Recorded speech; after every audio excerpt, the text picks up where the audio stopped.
How's it going, everybody? I am Jason of JasonsRealm here today, getting ready to bring in live pitch-by-pitch coverage and reactions to the Pittsburgh Mother-Lovin' Pirates hosting the Arizona Diamondbacks in a big series here in the NL. As we are in the second half of the season, every game is just that much more important, and especially for these two teams entering tonight, as currently, let me go ahead and pull up the MLB standings. These two teams are in a tight wild card race in the NL. Entering this game tonight, the Diamondbacks are the last team. They are that third wild card team right now at a .519 win percentage. 2 games back of the Phillies, 4.5 back of the Cubs. Meanwhile, the Pittsburgh Pirates are just on the outside looking in, tied with the Washington Nationals, who also play tonight, if I'm not mistaken. And the Cardinals as well, also playing tonight. A lot of teams in contention. We're going to be doing a lot of scoreboard watching. How's it going, Egg? But yeah, the Pirates just 1 game back of the Arizona Diamondbacks for that last spot. The Nationals hanging right there with them. The Cardinals half a game behind the Pirates, and the Nationals 1.5 out of that playoff race. Let me go ahead and pull up our MLB scoreboard real quick on my computer as well. What's good, Egg? Yeah, we're rolling. We are rolling. Phillies playing the Marlins as well. That is a big one, as the Marlins only find themselves 3 games out of the wild card race, and Philadelphia is 2 games in. So a lot of big games here on the docket tonight. Marlins, Phillies is one to watch. Obviously, Pirates, Diamondbacks, the big one. Nationals taking on the Blue Jays. Big one there in the NL for the Nationals. Then you also got the Braves and Mets. The Braves trying to hang around and still hang up in their top 3 spot. Cubs, Cardinals, absolutely massive, as well as the Cubs are your top NL wildcard team entering tonight. The Cardinals, a game and a half back. We also got tonight the Brewers. They're running away with the NL Central, taking on the Giants. The Giants trying to sneak in somehow, some way into the playoff picture. As for the AL, yeah, we're not really talking AL because we're focusing on the Pirates, but the Twins playing tonight, or the Guardians playing tonight, as they are the 3rd team in the AL wildcard race. They have a big game going on tonight against the Cincinnati Reds. Taking a look at other teams in that race as well. The Blue Jays 5.5 out. The Mariners playing the Rangers today, now 2.5 back. Astros play tonight as well. Same with the Tigers. Those two are 2 games in, 3.5 games respectively out of their playoff spot, out of their playoff races. So a lot of big games around MLB tonight. We'll be covering all the action for you with a primary focus on the Diamondbacks taking on the Pirates. That was a lot of talking. I need to make myself up my propel real quick.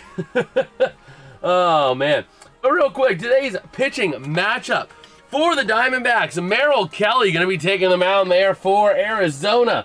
As for the Pirates, it's going to be Mitch Keller. Taking a look up and down the roster here for both teams, having formidable hitters. Tyler Locklear, Esmerlyn Valdez on the Diamondback side having incredible years. And Adrian Del Castillo also having career highs in a lot of different categories, batting 6, 7, and 8 towards the bottom of the order.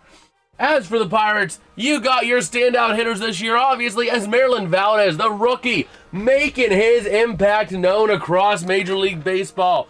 1.092 OPS, 37 games played, 26 runs, and 14 home runs. That speaks for itself. 36 RBI. He's good for about an RBI a game on average, which is incredible. Batting .293. Still looking for his first stolen base, though. Ugh. Okay, I gotta mix this up. I need to moisten the throat here real quick. Otherwise, I am not gonna be going for too long tonight. But we are gearing up here for first pitch, just moments away. Real quick, going down the Diamondbacks batting order, as they'll be batting in the top of the first. Batting first, your right fielder, Corbin Carroll. Batting second, shortstop, Geraldo Perdomo. Batting third, catcher, Gabriel Moreno. Batting fourth, second baseman, Ketel Marte. Batting fifth, left fielder, Max Kepler. Batting sixth, first baseman, Tyler Locklear. Batting seventh, designated hitter, Adrian Del Castillo. Batting eighth, Ildemaro Vargas. And batting ninth, center fielder Ryan Waldschmidt.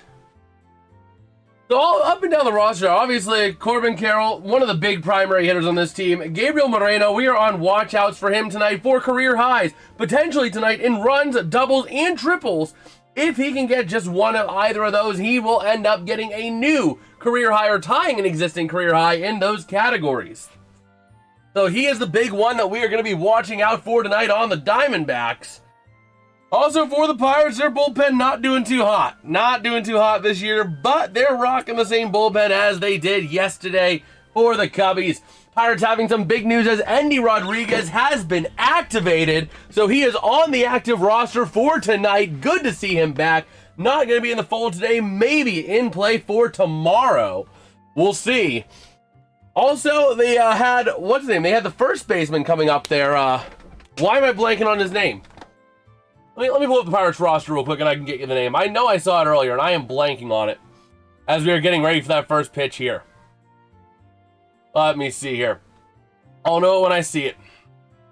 Horwitz, yes. Spencer Horwitz also in the Berg today to get examined to see if he's good to go and good to return to action. I did not see any news on his activation as of yet, but that does not mean he's not going to get activated soon. So we'll see here. Let me go ahead and move my water bottle over here. I'm going to move a couple things around here as they're looking at the Diamondbacks batting order. Okay. At least until Dad gets down here, we'll rock this load out. That way I got access to all the stuff I would need, all the data, all the analytics, all the information I could possibly need for tonight. If you guys are hyped for this game here, the biggest series in the NL this week, drop us a like, drop us a sub. We'll be here tonight. We won't be here tomorrow, unfortunately. We'll be starting a new series over on the gaming channel. Unfortunately, that's the only time me and my buddy can go is on Tuesday nights, reliably. But we'll be here for this tonight. If tomorrow somehow gets rained out, then we will be there Wednesday night for the presumed doubleheader. But we'll just have to see. Again, looking at Mitch Keller's stats, 20 starts, 6-7 record, 4.90 ERA, 83 strikeouts to 37 walks, 13 homers allowed. Opponents batting .252 against him. Taking a look at Mitch Keller as well, his stats on the year. Looking at his whip, he is posting a 131 whip this year, which is among the best of his career. He's been pretty consistent these last few years, dating back to 2023. His whip has been 125, 130, 126, 131 for a career average of 137 on the whip. But here we go, ready for the first pitch of the day from Keller to Carroll. This one going to be high, trying to pose it, but not going to get the strike. Ball one. So we'll see here. Keller has been having a bit of an up and down year this year. He's been kind of hit or miss, posting an ERA of 4.9, which is a little elevated from his last few years. It is the highest ERA dating back to 2021 and his third highest all time, with his highest ERA for a season being a 7.13 in 2019. For the 2-0 count, going to go to 2-1 on Carroll. Diamondbacks in black, Pirates in their white. Here comes the 2-1 pitch. Going to be foul or hit deep, left field, high fly ball, and right there for it is Brian Reynolds. Get out of 10 for Corbin Carroll. Taking a look at the keys to the game, they are is Keller heating back up, or as Keller back and heating up the lumber. The Pirates bats got to get going early. They got to get some damage done early in this game if they want to hold on, especially given how that bullpen tried to give up a 7-1 lead yesterday to the Cubs. First pitch to Perdomo, going to be right in the heart. All right, let me go ahead. We might have David joining us here a little bit tonight. Long time no see. All right, I'll be in the VC. Join this server, and I'll roll you. Okay, let me go ahead and add him into the VC, because he might be joining us tonight. There's my game day VC. So a 2-1 count to Perdomo, ready for the next pitch by Keller. Invite the server. And we're going to go ahead and copy the link. Invite you. There we go. That one going to get away from Keller way inside for a 3-1 count. Okay. So here we go. Looking at Geraldo Perdomo on the season. A 3-1 count here. This one going to get launched. High fly ball right into shallow center. And right there for it. Get out of town. Jake Mangum on the play. All right. Couple flyouts here early in this one for the Diamondbacks. Now he's going to bring up Gabriel Moreno on the year. He's the one we're keeping an eye out for, posting a career-high batting average of .315. His 43 runs and his 18 doubles and no triples on the year are all one shy of his career record. And we still got a few months of baseball to go. First pitch of the at-bat, going to be a strike.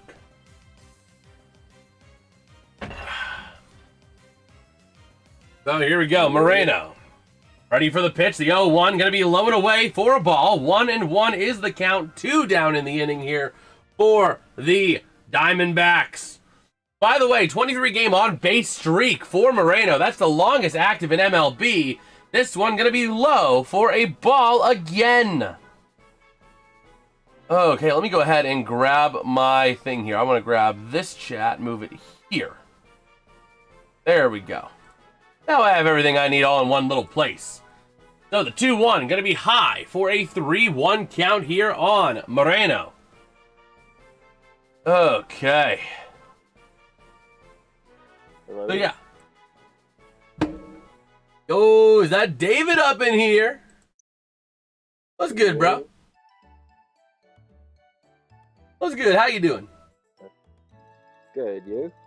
I'm doing well. Let me go ahead and raise the audio for you real quick as Moreno gets a free base, so he extends his on-base streak. So I believe it was a 24th or 25th game. Or no, 24th game. It was a 23-game streak. There you go. You should be better now. All right, cool. Yeah, that looks a lot better on the audio. Yeah, I can hear you. It wasn't the problem that I couldn't hear you. The problem was the stream was a little bit low. You were a little bit low on the stream, but I had just adjusted that volume, so you should be good. But how you been, man? All right, cool. Good. Recovered from 2 injuries, but it's fine. It was just nothing major. At least you're recovering as Ketel Marte fouls this one off. 0-2 on him from Mitch Keller. Oh, man. At least I'm not injured like Aaron Judge. That's good. Let me actually go ahead and write the base on balls here for Moreno. Yeah, I'm actually like scorekeeping while doing this so I can reference in-game stats later on while I'm going live here so that you guys get the most up-to-date information. And that one going to be fouled away again. Marte, Ketel Marte, staying alive here, grinding the pitches on Mitch Keller. Big thing here, Ketel Marte not honing in on any career records just yet. Not quite yet at this point in the season. 101 games played this year, though. And here comes the 0-2 pitch from Keller. Pitch clock winding down. He's got to move. He does. This one going to be launched foul again. On the sweeper, Keller already up to 18 pitches. He is grinding pitches this inning. That is not what you want to see out of your starting bullpen, especially with this, or starting pitcher, especially with this bullpen. Pirates bullpen is the only reason that they are not comfortably in a wild card spot. Yeah. Like, if they had a decent bullpen, they go for the pickoff. Don't get it. Yeah, like, they should go for that one guy from the Padres. What's his name?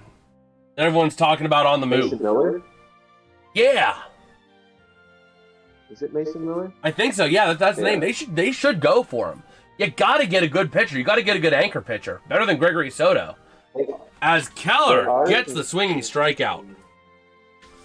The Pirates are considering shopping Oneil Cruz. I don't blame them, considering you still have, let's see, who's on the IR? Or on the IL? Connor Griffin, Spencer Horwitz, Oneil Cruz, and you still are putting up runs. If you can get a very good return for Oneil Cruz, I would trade him. Yeah, it sucks to trade up someone on a long deal, but if you can get a really good player in return for him, which I think you can, I don't see why not. Yeah, it sucks to lose your Cruz missile, but like, this team, the bats are not the problem right now. The problem with this team is the bullpen. If this team had an average bullpen, right, they would be ahead of the Cubs. That bullpen alone has cost them way too many games. Way too many games. That bullpen's probably cost them about 10 games, 8 to 10 games. That would have been wins. And that's being conservative. That's saying that they don't win every game the bullpen is blown. Yeah.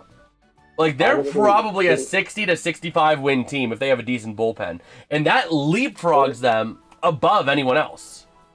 Yeah, they have a shot at Skubal because the Tigers may or may not end up getting rid of him, and I don't think they'll be able to afford to keep him after this season. Yeah, the only problem is, will the Pirates go for it? Will they be able to get a good price for him? Dude, I would take a 1-2 combo of Skeens and Skubal. The problem is, the Pirates don't have a starting pitcher problem. They have maybe have one weak link in Mitch Keller. Keller's been hit or miss. Your big problem on the Pirates is your relievers. The Pirates actually have a starting rotation and the bats to back it up. It's giving up everything. They just need relievers. Like, you might be able to get a package of like a reliever and a prospect for Cruz. Like a good reliever and a prospect as Mangum loads up for the deep ball! Was it foul? It was foul. Oh, that was close. Oh, that was close. It don't get closer than that. Wow. Wouldn't that be something? Mangum, he's done it before. First pitch, driving it. He's aggressive like that. And I like it. Here comes the 0-1 to Mangum. And why did you swing at that? He grounds it right back to the pitcher and gets the easy ground out at first. That sounds about right. That pitch was about an inch off the dirt, and he swung at it. He tried to check his swing, but it was too late. But Brandon Lau coming up to the plate here. Yeah. By the way, your Pirates batting order going to be batting first, center fielder Jake Mangum. Batting second baseman Brandon Lau. Batting third, left fielder Brian Reynolds. Batting fourth, right fielder Esmerlyn Valdez. Real quick, the first pitch to Lau, that was in there for strike one. Batting fifth, designated hitter Ryan O'Hearn. Batting sixth, third baseman Nick Gonzalez. Batting seventh, shortstop Jacob Gonzalez. Batting eighth, first baseman Tyler Callahan. And batting ninth, your catcher Henry, I don't know how to hit the ball, Davis. As Lau takes an 0-2 count here after a swinging strike. So, a little bit of a score update. Phillies, Marlins, bottom of the first. Phillies are up 2-1. Yeah, there's a lot there. A lot of big action going on tonight. And Lau, swing and a miss, strike three. That is rather unfortunate for the Pirates, but we'll see. Brian Reynolds, he's been having a pretty solid year coming up to the plate with an 836 OPS. 106 games played this year, 25 runs, so about a run every 4 games, 14 homers, 2 triples, 25 doubles, 72 runs. I got those numbers slipped. 59 RBI as well on the year. Batting average is 269. As that first one going to be in there for strike one. No, it's not. It wasn't in there, but they're not going to challenge it. It was about half an inch below. But they're not going to use the ABS challenge. The Pirates have not been good on the ABS challenge recently. So here comes the 0-1. And this one launched foul. Really? What's good, Craig? What has to be the record this week in 7 games for Charrington to be a buyer? They should be a buyer already. The Pirates have proven that they are a winner if they have a bullpen. Oh, God. They have proven it already. They have the bats. They have the starting rotation. They just got to get a freaking bullpen together. Like, we're seeing the makings of a team that if they play their cards right, can be one of the top teams. They could be competing with the Dodgers next year if they play their cards right. And that's low, but they're going to challenge. That's a wasted ABS challenge there for the Diamondbacks. Yeah. That was about a 1/10 of an inch, maybe 2/10 of an inch low, is my guess. About a 1/10 of an inch. amount of money, and they can literally get whoever they want. Less than a tenth of an inch. People are likely going to end up with the Dodgers next season. Here's I think Sherrington's going to wait to see how this week goes. They have the bats. It does not matter how much the Pirates lose this week or win this week. If Sherrington's waiting to see how this week goes, I think he's going to be waiting to see, are the starting pitchers doing well? Are the bats doing well? If those two are true, it doesn't matter if they go 0-7. I certainly hope they don't. But that proves to you that you need the relievers. As this one line grounder to first. Toss over to the pitcher. Or the ground out to retire the side. Yeah, I think it honestly comes down to their relievers, quite honestly. I mean, because I've watched a few of their games. They definitely have the bats and the starters. They need a better bullpen. That's been the problem all year. When your freaking ace in your bullpen's Gregory Soto or Johan Ramirez. Yeah. Seriously, your top two relievers right now by ERA, Cameron Mlodzinski and Johan Ramirez, posting a 3.36 and a 3.31. That's not great. But opponents are batting 260 and 216 on him respectively. Gregory Soto is probably your best overall statistical pitcher. 42 and 2/3 innings pitched with a batting average against of 178, which is a career high for him. Or a career best for him, not high. And an ERA of 3.8. How did they end up with Gregory Soto? I don't entirely know offhand. He must have been a free agent signing. Because I don't think he was traded. Let me go into the roster real quick. But Marlins tied it up in the bottom of the first. I'm trying to figure out who tied it up. Let's see. Yeah, no, he signed as a free agent this last offseason. Oh, he was? Yeah, he signed back in December to a 1-year, $7.75 million deal. So. Nice. They have to win 2 out of 3 games. If not, you can find yourself 4 games out of 5 and under 500. That is true.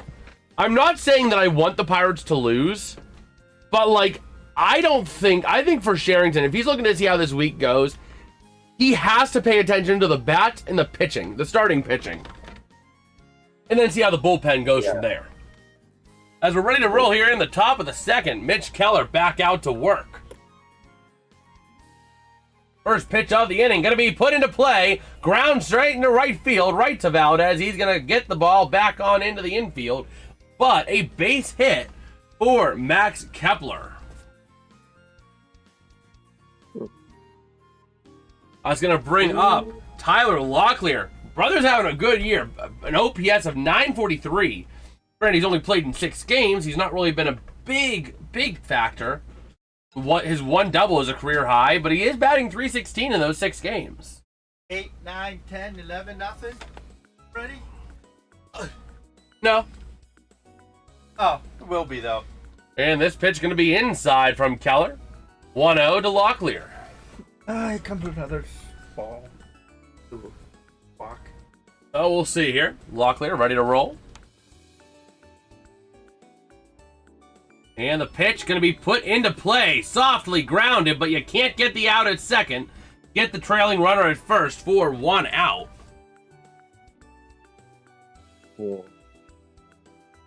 That's a little unfortunate there for the Diamondbacks. Good thing for the Pirates, but also unfortunate that they could not get the lead runner because that was very softly hit. That thing was hit softer than a baby's butt. That keeps fans interested, especially since training camp starts tomorrow. That is true. The Pirates, if they want to keep fans interested, they got to do something. They got to make a splash. Because Steelers training camp does start up tomorrow. That is true. So They're going downhill. Here we go. The 1-0. The 1-0 here to De Castillo, batting .206 on the year with an OPS of .596. But just by sheer volume of games, he's played a career high 55 games this year. Uh-oh. As this ball going to hit high towards right field. Getting there is the center fielder, Mangum. Trying to make the play at third on the tag up, but not fast enough. If that were Billy Cook, that play is made. Billy Cook has the arm, that Mangum doesn't. But That's fine. Got 2 outs though. Yeah, 2 down, runner at third. Got to get this third out without them scoring. By the way, I never realized this, but the Diamondbacks changed their logo. Yo, MJ with a W. What's good, RFK?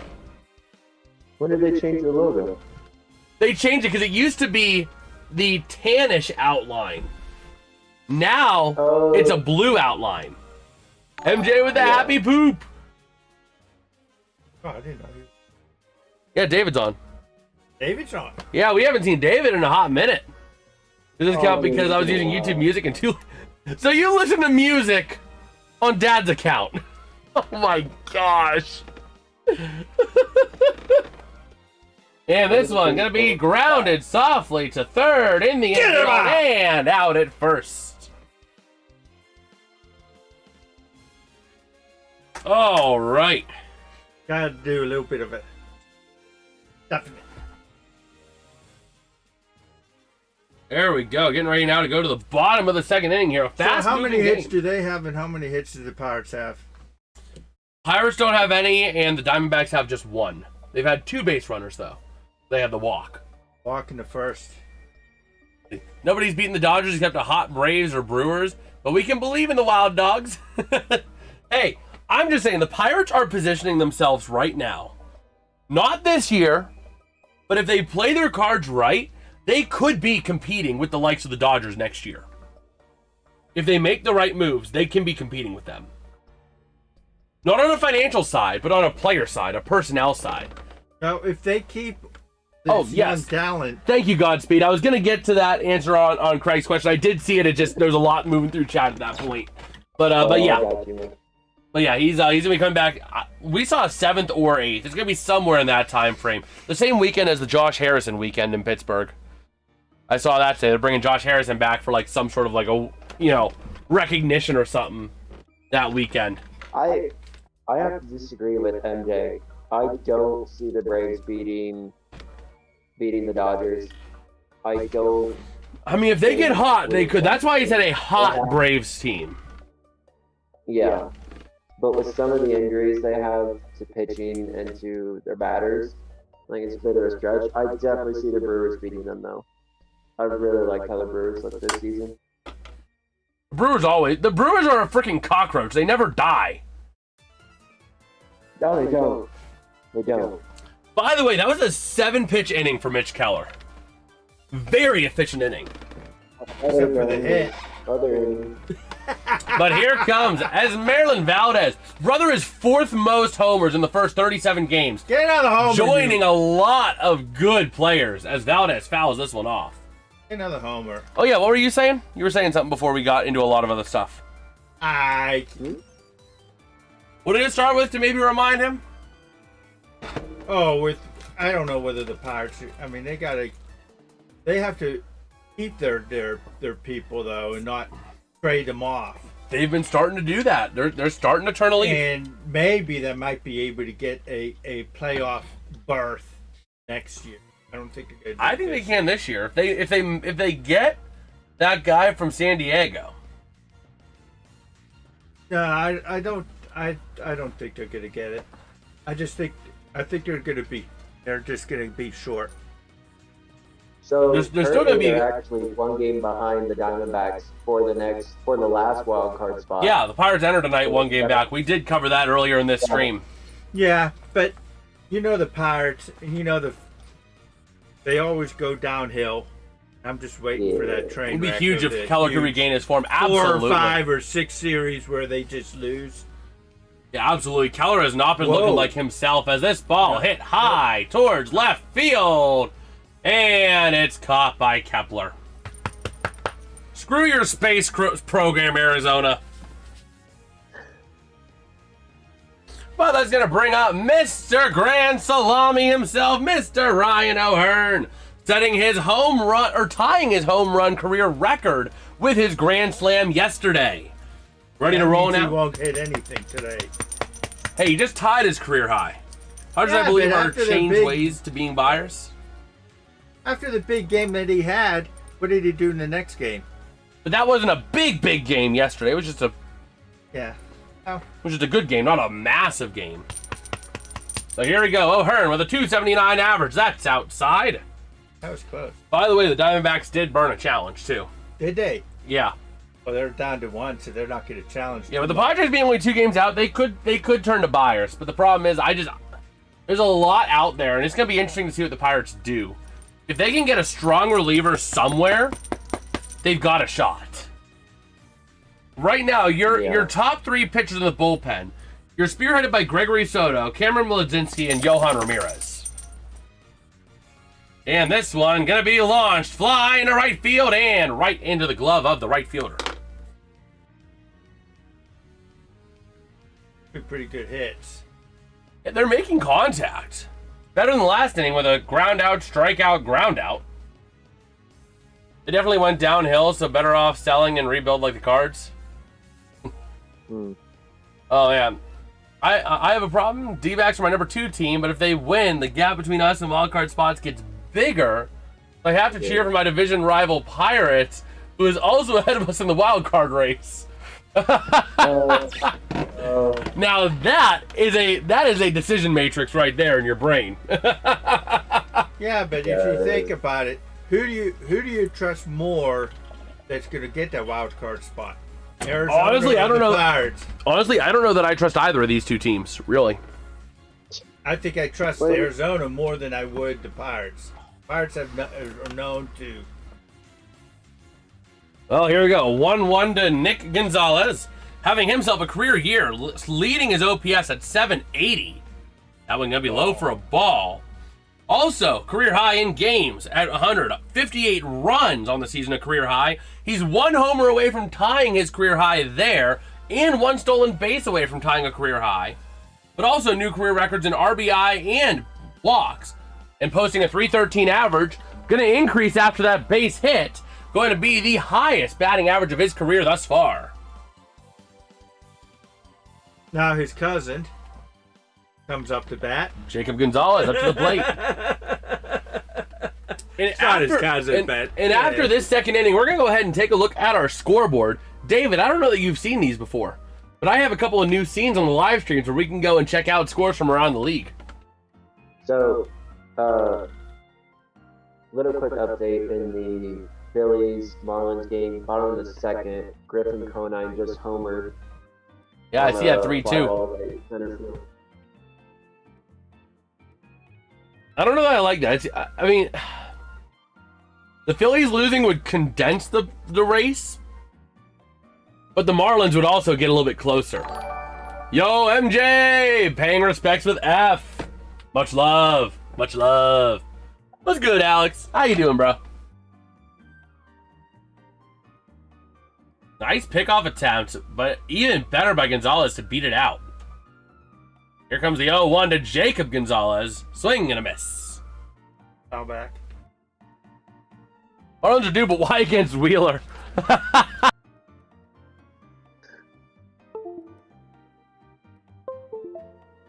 Also, the Orioles just clobbering the Tigers 3-0 right now in the top of the second. Wow. Yeah.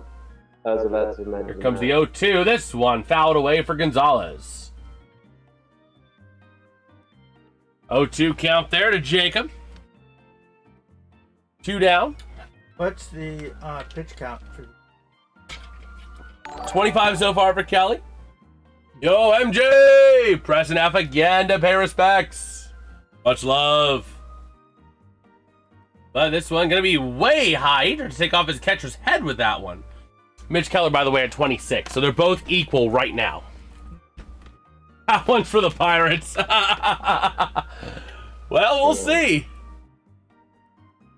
Here we go. The 1-2 pitch to Gonzalez. This one fouled back. Oh, no. And Nick had his career record in stolen bases, but he has to go back. Ow!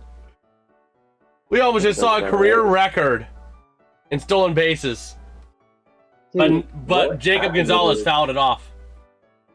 What happened to the Blue Jays this year? They just looked horrible. One-hit wonder. What happened to Owl City after Fireflies? Going for the pickoff again. Not going to get it. Yeah, LeBron James with a big deal with the Sixers. And Diamondbacks pitcher, that is Merrill Kelly. This is going to get very confusing. Both pitchers are MK. And they're down the same road. Keller. They're both Kells. I saw this pitching matchup yesterday. I'm like, that's going to be a doozy. This one going to get launched foul by Gonzalez. The pitcher with the name of MK, initials MK, will win then, right? Not necessarily. Not necessarily. Or their team will get the win. If I had one game to get a playoff spot, it would trust Joe.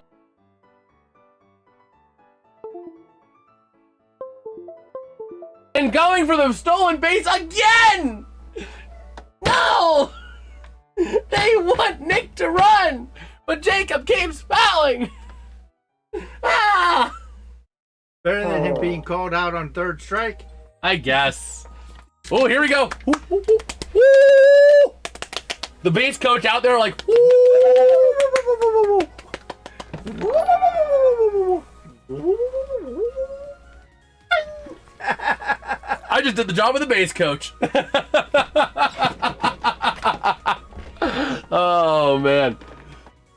Clip this.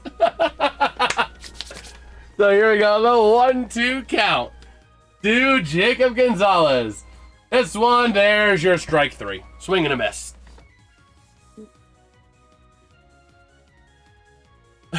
Curlier Zoidberg. Whoop, whoop, whoop, whoop, whoop. Oh my gosh. We will have to clip that into a YouTube short.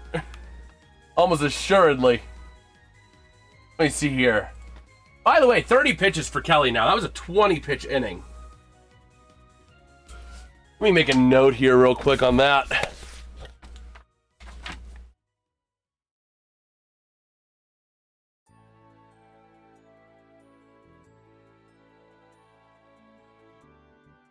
Okay. Wait, the bad thing, remember, RFK, you want the Pirates to win. Oh, man. Oh, here we go. Due up for the Diamondbacks, going to be Ryan Waldschmidt. Then going back to the top of the order for Corbin Carroll and Geraldo Perdomo. Okay. Let's go ahead and take a look real quick at our out-of-town scoreboard scenes here. Brought to you by JasonsRealm. And there we go. You can see the first slate of games here. The Rangers with a big 7-3 win over the Mariners. Other than that, the Marlins, that's one of our big ones, up 3-2 on the Phillies. In the second, the Nationals still tied with the Blue Jays at 0 apiece. That's another big one for us to watch. Looking again at these slate of games for later on tonight as well. Or Braves Mets, who has already begun. You guys can see those scores coming up. Cubs Cardinals going to be a massive one tonight as well. So, you're not going to like this. Jacob Marcy doubles to right field, and Gabriel Rincones Jr. scores. Okay. Oh, wait, no, sorry.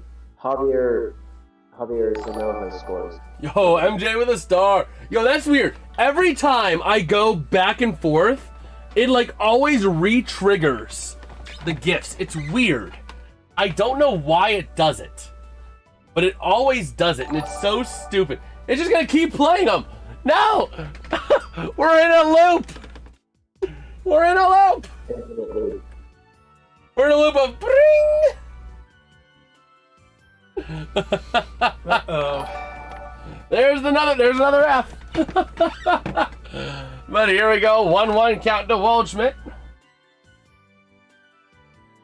After that, it could be a three-way tie. It could be. It very well could be. That one going to be outside. There's another F.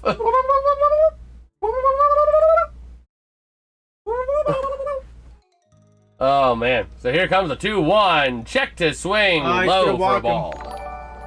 There's the star. We might not be going to that scoreboard scene too much tonight because there's a lot of donations to the Hopper. Much love, MJ. Much love. Here comes a 3-1. This one going to be put line drive out at center field. Better catch it. Your paycheck count is Ryan Walshman, the first-year player, gonna line out quickly here. Gonna bring back up Corbin Carroll to the plate. 831 OPS entering tonight. Flew out in the top of the first. And he's already back up to go here. So here we go. That one going to be high for a ball. I was wondering to see if they were going to give him the strike. Does he have any strikeouts yet, Keller? Keller, he has one. He has one in the first. He KO'd Ketel Marte. That one outside for a ball again.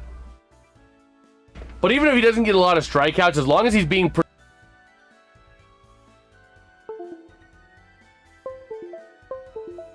Oh my gosh! That's better be a strike. Come on. Oh man. So here we go. The 2-1 pitch to Carroll.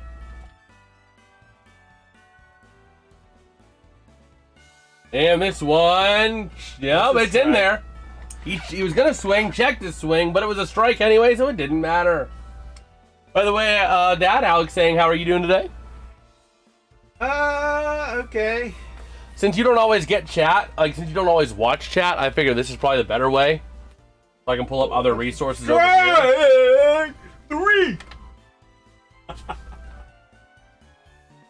Was it looking or was it swinging? Swinging! Okay.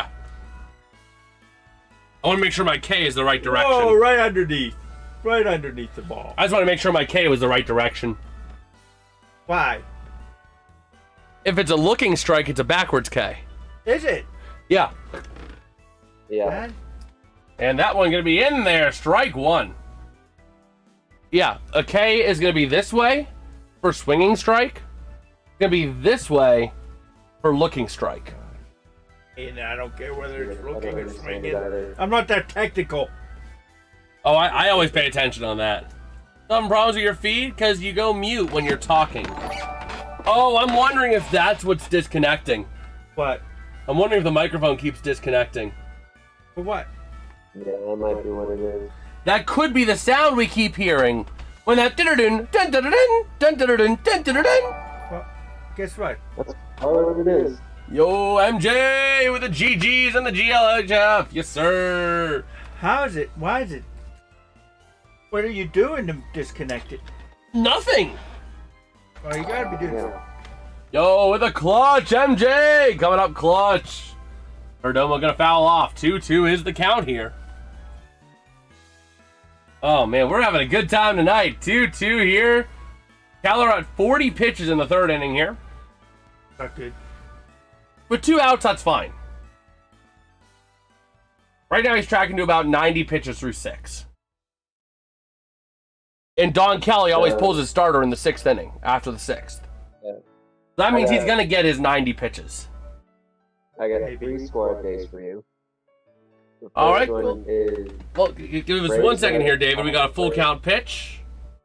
Launched high ball towards left field. Right there for it is B-Ray for the catch on the fly out. 1, 2, 3, go the Diamondbacks.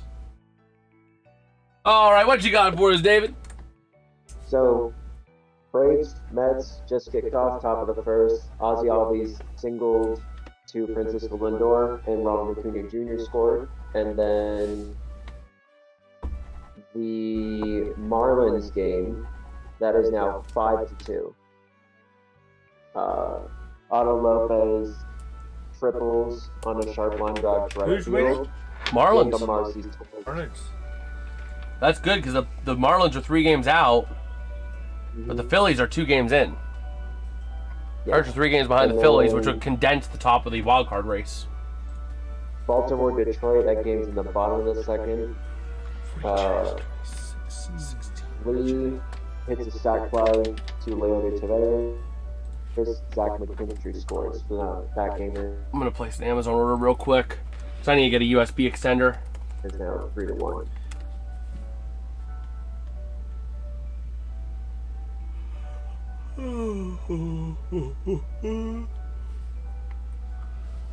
Yeah, I need to get a USB extender real quick. Oh, you're good, man. Because that's part of the issue.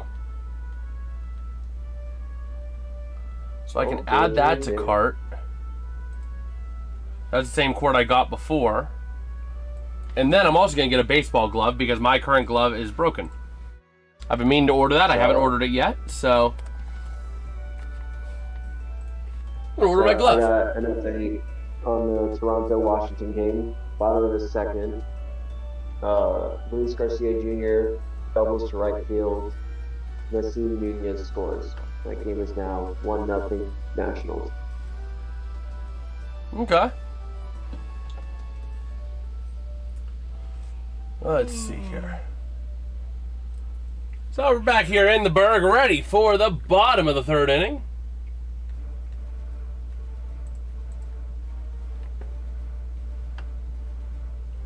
"12-inch trapeze." I think that's what I'm going to go with. 12-inch trapeze. So I think that's going to be the glove. It's a weird, like, red and blue one, though. I might just get the black one. The blackout trapeze. Yeah, I think I'm going to do that. I like the black with a little green accent. Somebody asked me today if the Everblades will help the Penguins or even hurt themselves. Any takes? I mean, I think that really the Everblades, there might be a little bit of hurting in the AHL prospect pool because the Everblades have been very competitive and the ownership group has been, let's keep the Everblades competitive. But strike three for Callahan here. But I think now that ownership group has an NHL team, I think you want the Stanley Cup more than the Kelly Cup. So they might be more prone to bringing players from Florida up. So it really could.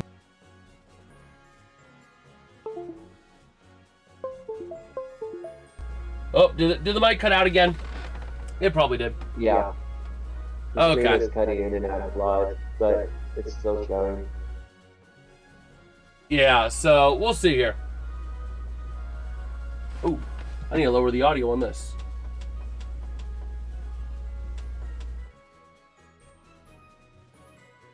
All right, so this one going to be launched high, fly ball to left center for the out.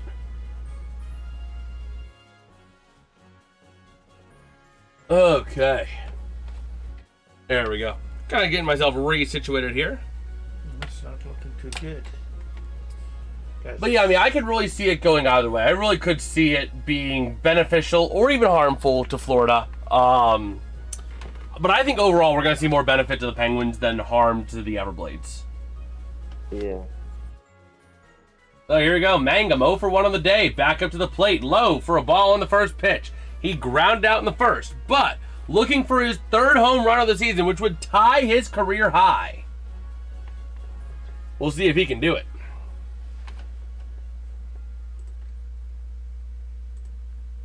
Edit filters. Noise gate. There we go. Yeah, I wanted to increase the noise gate just a little bit, so you might need to speak up a little bit more or project your voice a little bit more. Or if I put it a little bit more towards you, that should fix it. As a ground out for Mangum. That's it. Pirates are not doing well in terms.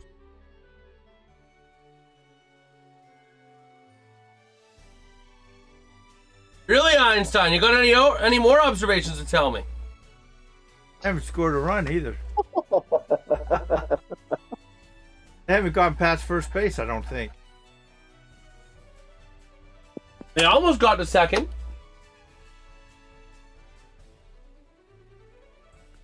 Let's see here. 38 pitches now for Kelly. That was a very efficient inning there for Kelly.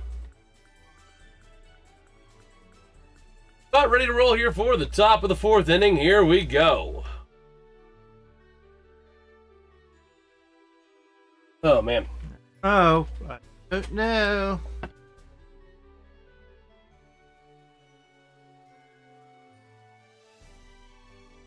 I'm going to add this to cart. Right hand throw.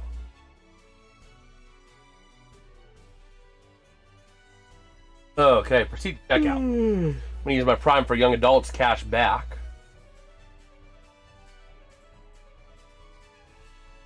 Save and continue.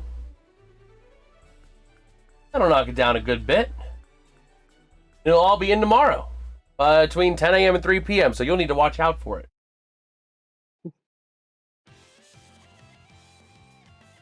Place order. Perfect. That way I'll have a USB extension cable for next time we're down in the studio. His news right fielder we got in the trade, Baltimore. Let me see here. It was a center fielder. I think it was Jonathan Rodriguez, because I just looked it up, and that was the only player. That was the outfielder. Yeah, Jonathan Rodriguez. Yeah. So it just got announced, actually. Indianapolis. I thought he was a center fielder.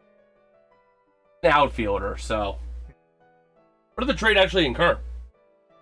It was just for cash. Just for cash considerations? Yep. Just cash considerations, that was it. Okay. The Pirates ready to go. Mitch Keller, first pitch, going to be in there at the top of the zone, grazing it on Moreno for strike one. Moreno did reach in the first inning on a walk, but he's the one we're watching out for tonight for the Diamondbacks. Second pitch of the at-bat in there for strike two. He gets a one more run, one more double, or one more triple. He will tie his career record. So a little update on the Blue Jays Nationals game. Miles Straw doubled to left field. So that game is somehow tied 1-1. Oh, because Luis Arias homered the center field. All right. As Keller tried to take off the shoulder of Moreno. Not what you want to see. Okay. So here comes the 1-2, fouling it away. Now you're in the defensive stage of the at-bat here, where you're going to need to see what happens. But taking a look, what is that they're looking back at? That's Josh Harrison, isn't it? Yeah. They're flashing back to the Josh Harrison days. Oh my gosh, that was a long time ago. I'm just wondering if Lamar can't bring a chip to the Ravens in the next 2 years, will they shift gears? I could see it because Lamar has been up and down. I could see Baltimore going full-on rebuild if Lamar can't get it before his next contract. As this one, a grounder to third, easy, 3-1. Okay. There were some issues with, at least what they were saying between him and the new. Yeah, there's been friction. So I could see that if he doesn't. Yeah, if nothing happens in the short term, I could very well see that. Just like Rodgers with the Jets. I would look at what would be a telling tale for that if Baltimore goes QB half next. That would be telling. And Marte, grounder to first, easy out. Tyler Callahan not even having to put in a lot of effort to get over there. That's going to bring up Max Kepler with a single in the second inning. Back up again here in the fourth. 21 games played this year. Gone yard 2 times for 2 homers and 12 RBIs. We'll see here. 2 down in the top of the fourth. Keller had 50 pitches on the day. 8 pitch inning thus far. Plus however many more he throws here to Kepler.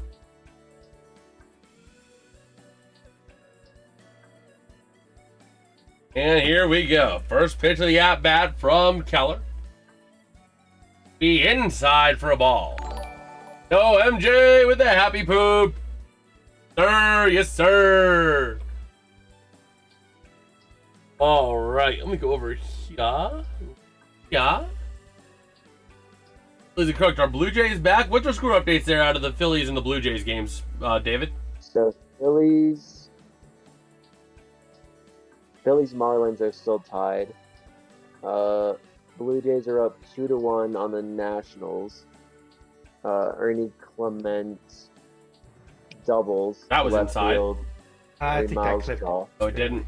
And then 0.2 of an inch in. Braves and Mets are tied. Francisco Lindor tripled on a ball to right field, scoring AJ Ewing. And then there's one more. Yeah. The Orioles now lead the Tigers 4-1. Kobe Mayo singles on the line drive to left field, and that scores Jackson Holiday. Okay. Well, in that time, Kepler got himself yet another single. He's had Mitch Keller's number all night. 2 for 2 with 2 singles, both into the shallow right field, I believe it was. But now here comes Tyler Locklear. He'd finally get more of a chance and batting better than he did last year, but only played in 6 games. This is his 7th appearance, or 7th game appearance. Oh. Doing, Bagel? Huh? Doing? So here comes the 1-0 pitch. MJ, the Blue And Jays are grounder, not bad. trying to turn a Sorry. double. Oh, you don't need to turn a double because you're down. So, ground out. That's going to retire the side there. And then Keller's pitch count, he's at 56 pitches. Which isn't... Through 4, right? Yes. It's not bad. Like 26. So he had 14 pitches. Apart from his first inning at 19, he's been relatively reined in. Yeah, they already got rid of Diego Pavia, the Ravens. Yeah, I saw that on Instagram. I'm like, that's crazy. It's not really shocking, considering No, every it's- team had their concerns about Diego Pavia. Ravens just proved that those concerns were well versed. MJ says Phillies are cooked. Are Blue Jays back? No, the Blue Jays are not back. The Blue Jays are so cooked. Granted, they gave Vlad Jr. a massive contract, and he decided, hey, I just don't want to produce any at all this year. That's why Josh Harrison, they're bringing him back because he's going to retire as a Pirate. That's why they're having Josh Harrison weekend, celebration weekend on the 7th and 8th. Nice. Which is good. He better have retired. Hasn't retired yet? No, he better have retired for the Pirates. His career was made in Pittsburgh. Pirates just got cheap on him. By the way, you know the funny thing? A longtime Pirates pitcher just got effectively his career cooked by the Pirates. Yep. Well, you didn't say that Tyone got designated for assignment to AAA.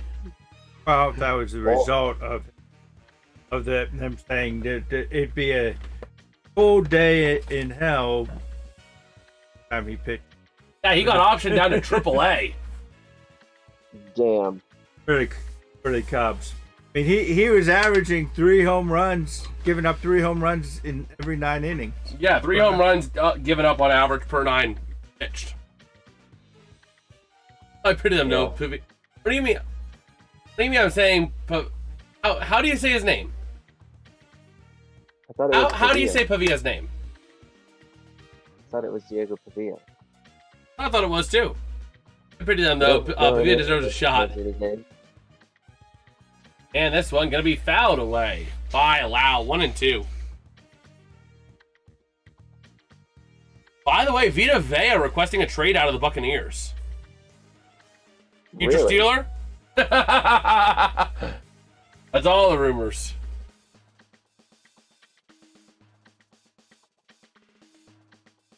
Oh, man. And this one going to be outside for a ball. 2-2 to Lau.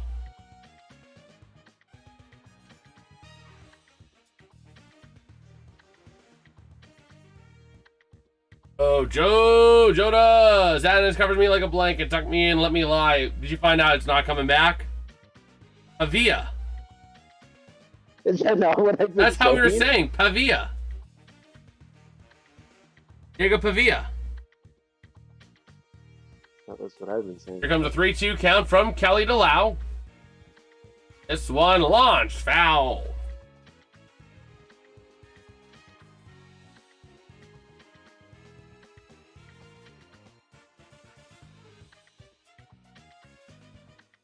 Oh, man. Here we go. Full count pitch again from Kelly to Lau. 0 for 1 on the day for Lau. And make that still fouled. This is a grueling at-bat. This is going to be an 8-pitch plus at-bat for Lau. This is exactly what the Pirates need.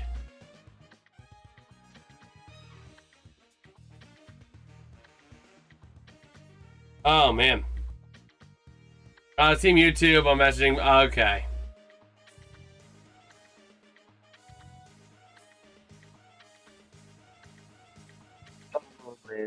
Oh, we'll see here. 3-2. Yeah, this is going to be the 9th pitch of the at-bat here after another foul. Great job by Lau, just grinding this at-bat. Both to get him a better shot at a pitch he can drill, and also grinding through pitches on Kelly to get to that bullpen. But he didn't get a pitch he could hit. He swung and a miss for strike 3.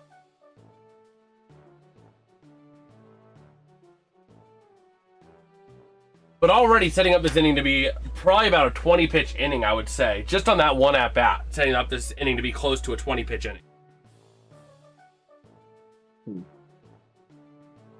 So.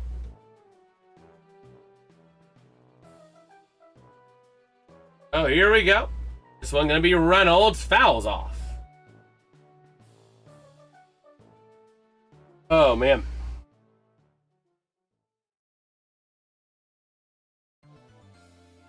Oh, here we go. Ryan Reynolds, he's 0 for 1 with a ground out in the first.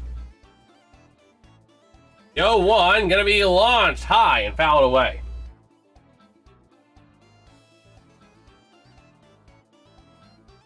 Okay. The 0-2 pitch from Kelly to Reynolds. It feels like a Friday's with a low-scoring game. It really does. It really does. I mean, it's going to be one of those grindy and strikeout looking. That's a backwards K.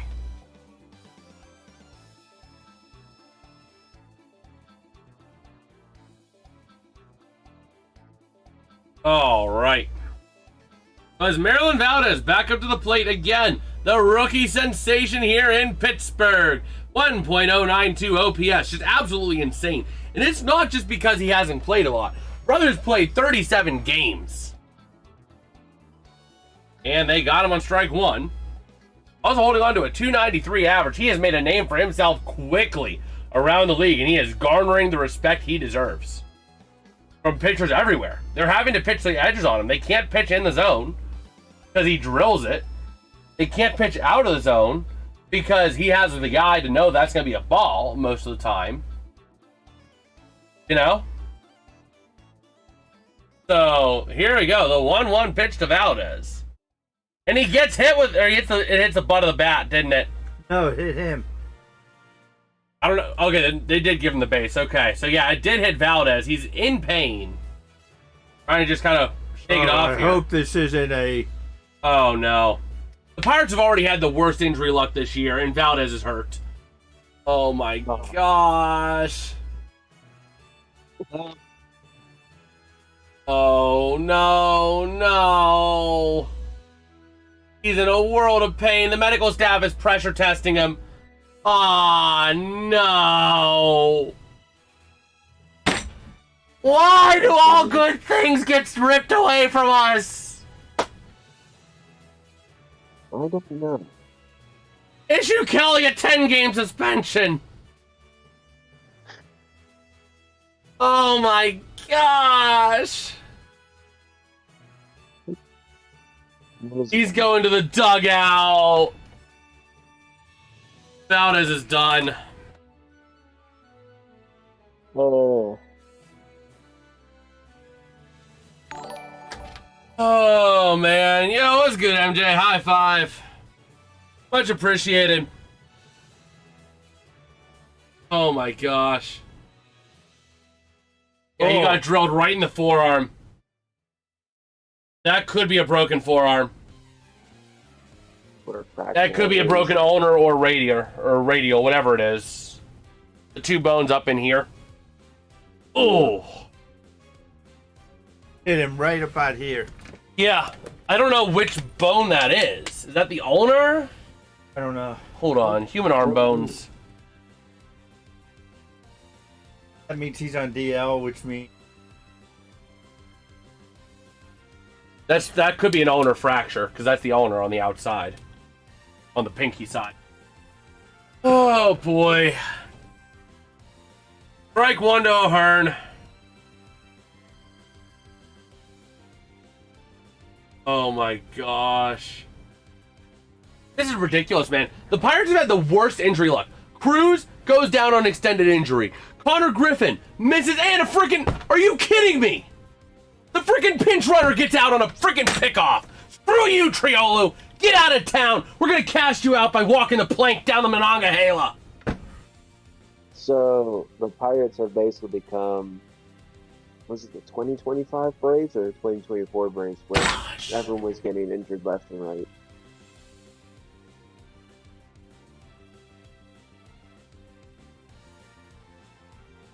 The frustrating thing is, it's not even all because of what this team is doing. It's because of the extraneous factors that are killing them. I mean, you don't just casually lose Oneil Cruz to a long-term injury, Connor Griffin to a long-term injury, Esmerlyn Valdez potentially to a long-term injury, because that's probably at least a bone bruise. You know, oh yeah, you also lost Andy Rodriguez to a decently long-term injury. You lost Horwitz as well to a decently long-term injury. You're losing your key players. You are losing so many key players. It's not even the Pirates' fault. Nope. Like, they are just getting the injury bug. The one time this team finally is looking up. The fans can't catch a break.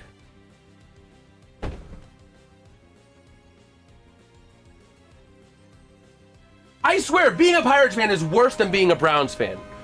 Because at least for the Browns... No, Wilson! Wilson! Much love for easing the pain, brother. Much love for helping to ease the pain.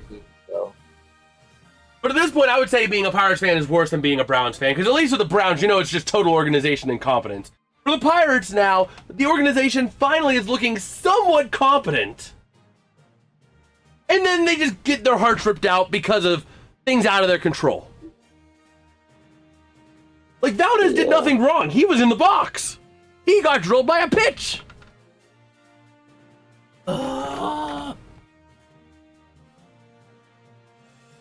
This is bad. Yeah. Get this man some sheets. I need it. I need it after that. Oh my gosh. Mr. Touchy-feely and his $1 million contract on your team and not being able to get rid of him. Because then you look at that. Yeah, and then freaking Triolo decides, yeah, I'm gonna take a 20 million mile lead off. That way, whenever they pick me off, it's an easy out. Oh, great. Get that in outfield. Thank you, Gonzalez.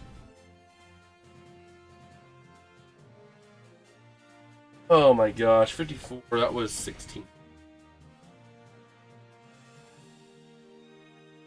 This is ridiculous. Downright ridiculous.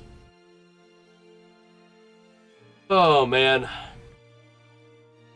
Nice hustle there by Nick Gonzalez, though.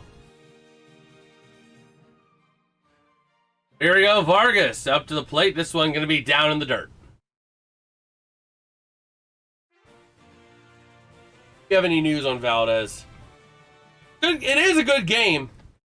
It is a good game, but now the Pirates just lost their biggest hitter.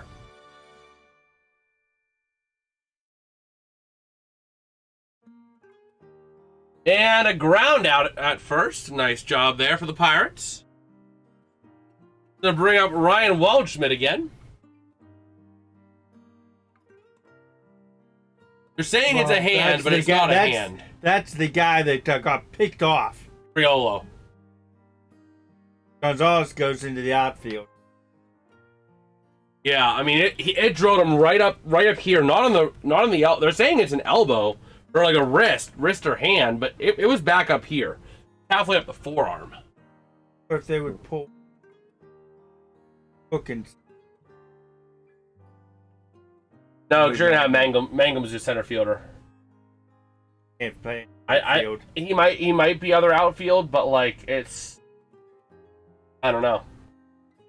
But no 2 count here on Waldschmidt. Thankfully they gave them an 0-2 because that was a ball. But they're not gonna.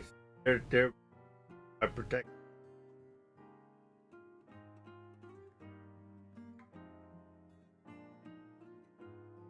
So here comes the 0-2. This one, swing and a miss. Strike 3, retires the side. At least Keller had an efficient inning. 63 total pitches on the day. He had 30, 49, 50. That was a 7-pitch inning. That was a 7-pitch inning by Mitch Keller.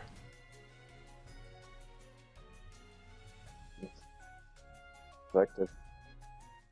The big thing I'm concerned about is with how this game is going, the Pirates might have just lost this game when Valdez went out. It's alright. Diamondbacks bullpen will probably choke it anyways. It's their signature move. Oh my gosh. Going to the bottom of the 5th now. The Pirates need something. That thing. A freaking base runner.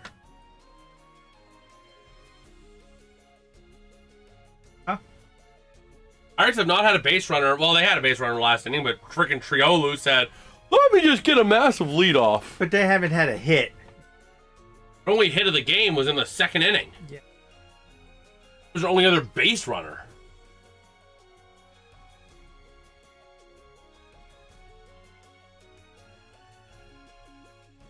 That's the other thing. Is David Todd on X saying hopefully not roster swapping Spencer Horwitz for Esmerlyn Valdez tomorrow. Gosh.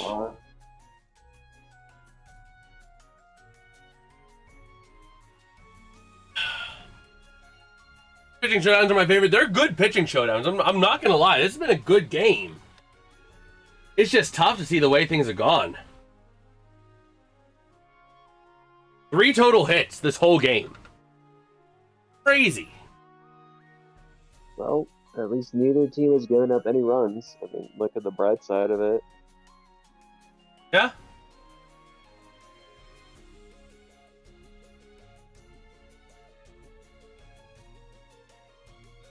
We keep an eye on that, though, to see if we have anything later on. Look, it could be worse. It could be the Guardians to get blown out 11-3 like they did last Friday. Oh, man.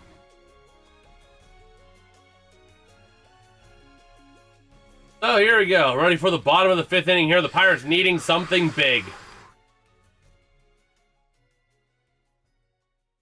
Oh, my word. Kind of crazy. They have one of the Pirates rookies just sitting there. I think he's one of the rookies. Just sitting out in the middle of the... He was their... First is round that pick. Cruel? It might be. Because Curiel did... Yeah. Curiel did have Curiel. BP today, so that could be Curiel. Yeah. Yeah, it is. It's kind of crazy. He's just sitting there in the middle of the... Like, you could just be sitting next to the Pirates' first-round pick. You know? Like, that's kind of crazy. Just imagine you're at a Pirates game, and you look to your left. Oh, hey, you're the Pirates' first-round draft pick. How you doing? Oh, that's Oh, man. Oh, here we go. We'll see what the Pirates have in store here. A 1-1 count to O'Hearn. Inside, foul off. Nope, never mind. Not fouled off. It's a high fly ball. Why would the Pirates get Why would the Pirates get the benefit of a foul? Oh my word.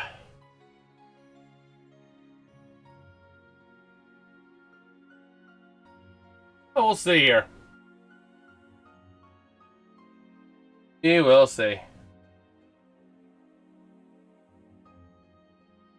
Pirates gotta get something going though, offensively.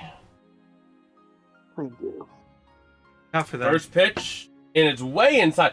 Kelly, you already took out one of the guys. Is that enough for you? Is taking out one Pirates hitter enough for you? Or do you gotta take out 2? You gotta take out another Pirates elite hitter this year and Nick Gonzalez? He's trying to Thanos them. Gonzalez launching this one, high fly ball, center field, warning track, wall, and he makes a freaking amazing catch on the wall. Great catch. I mean, you can't even get mad at that. That was just a great effort. Phenomenal effort there by the center fielder.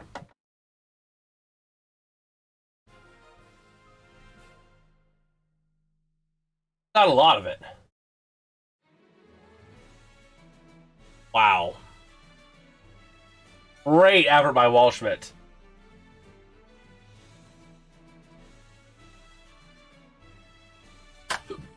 Oh, man. So here comes Jacob Gonzalez. Outside and low for a ball.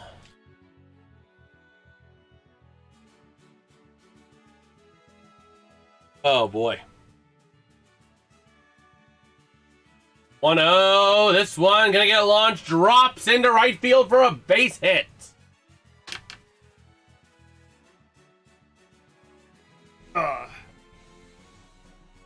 But they got a hit.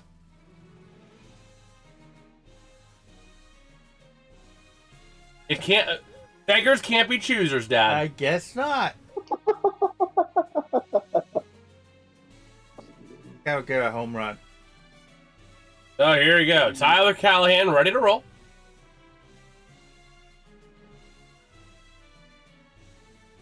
And an 0-1 count.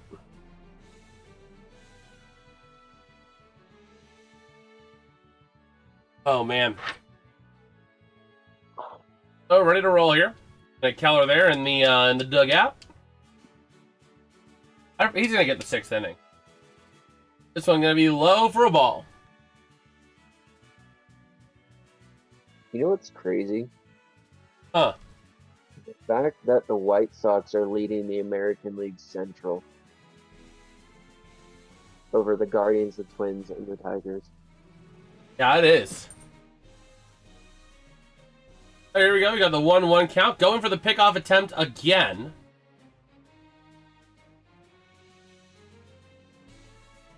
That was close. Diamondbacks are good at getting these pickoffs. Comes the 1-1 to Callahan. Low and outside for a ball.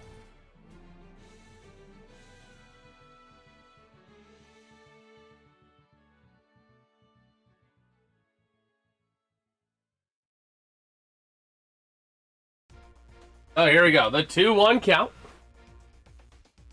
To Callahan. Swing and a miss. Going for the steal. Safe. Nice job for Jacob Gonzalez. So, quick score update in the Braves-Mets game. Yeah. Bottom of the third, Francisco Lindor homers to left center field, and A.J. Ewing scores along with him. That game is now 3-1 Mets. Nice. Yeah. Here we go. Runner on second, 2-2. And this one going to be a ball. 3-2 full count. Oh, there's another chair there, Dad. Oh, here we go. Tyler Callahan, full count. 0 for 1 on the day with a strikeout in the third. Stories are going to change here. The 3-2 pitch. And the story stays the same. Swing and a miss, strike 3. I was outside of the... Oh. Oh, man. Stay off of that. Put in the dirt and it swings. Oh, man. Kelly on 67 pitches. Yeah. 13 pitch inning. Oh, she's getting stuck in the...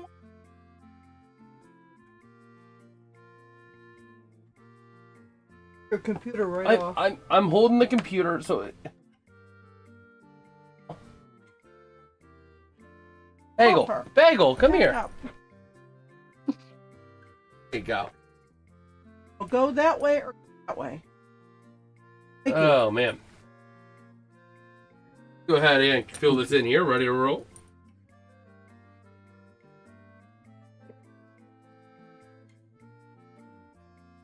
Okay. So the Pirates going to be going back towards the top of the order here. Henry Davis going to lead it off. Then back to the top of the order for Jake Mangum and Brandon Lau, your 1 and 2 hitters. Okay. So Mitch Keller presumably coming out for a 6th inning of action.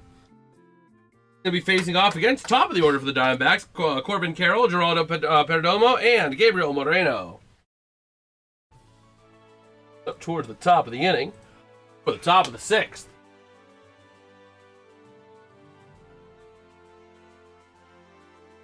They don't even hear you, Dad. You gotta project a voice. It's not picking up from that far. Daddy says they're gonna lose.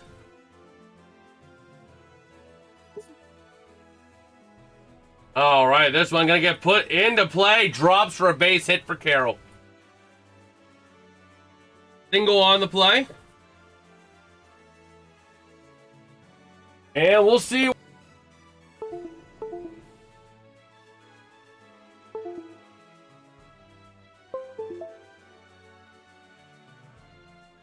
Yeah, I can hear you, man.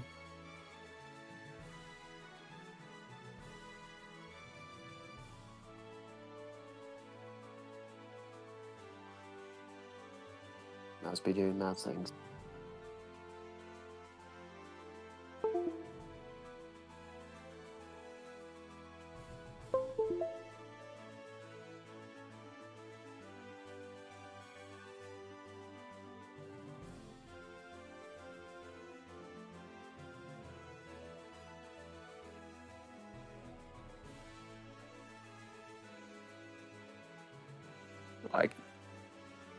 I can. Give me a moment. I'm gonna mute up here and see if I can.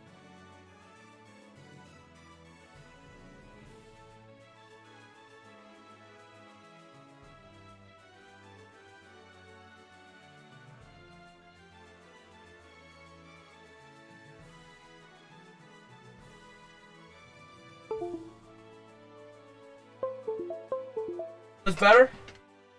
We're finally back. Finally. Got a 1-2 to Perdomo. Keller at 68 pitches now as this one gonna get launched, drops into play for a base hit. Runners This advance. is the inning that they're gonna score. So I do got a score update in the Baltimore-Detroit game. Got. So Lee singles to Jackson Holiday, and Riley Green scores. Spencer Torkelson moves up to 3rd, and Zach McKinstry moves up to 2nd. That game is now 4-2 in the bottom of the 4th. Okay. Come on, Keller. Is you able to cool on the spam a little bit, please, bro? Appreciate you, but we do want to try to keep the chat relatively clean.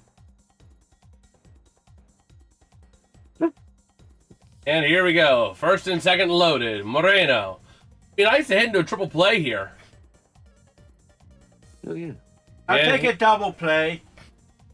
Here we go on the pitch. Fine. Oh. I'm out here. And Johan Ramirez. That's a name I'm fine with. I'm fine with Ramirez. If you're going to go to the bullpen, I'd rather see Soto, Mlazinski, or Ramirez. Or that other guy they just got from San Diego. Come on, you got to get it out here. Oh, here we go. 1-1 count to Moreno. Come on, Keller. Moreno did walk in the 1st. Got a ground out in the 4th. Here he is in the 6th. And we're losing the zone. High ball. Come on, Keller.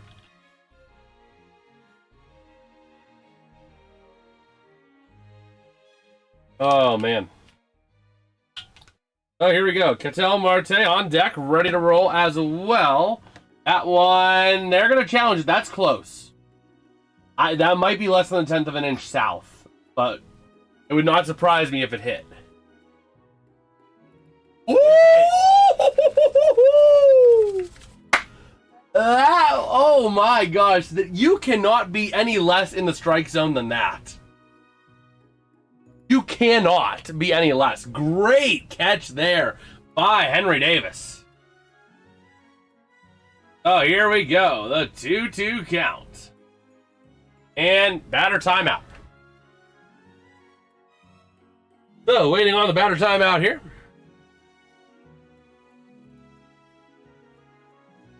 Oh man. So I got a. Oh my gosh, I just look over in chat and I just see, hey Jason, tell you bad news about Taco Bell, Taylor Farm, Taco Bell lettuce, diarrhea causing lettuce. That is the thing, that is the hot thing going on around right now. So He's gonna call. He's gonna challenge again. So I got a score update on the Baltimore-Detroit game. Yes! Yes! Yes! Nice challenge for the strikeout. Woo! Did that. Another backwards K. That's two. Yeah, grazing the edge of the zone. Or bagel. Okay. Score update on Baltimore-Detroit. Matt Vierling sac fly to center field. Spencer Torkelson scores.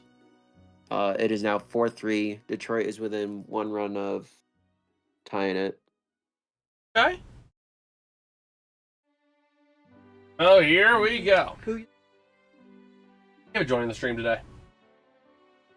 David's joining the stream. Oh, Here you go, an 0-2 count. Gonna be in there. do we know Get David? a strikeout Yeah, here. you do. Oh, here we go, the 0-2. Go from Keller. 76th pitch of the outing goes in the dirt.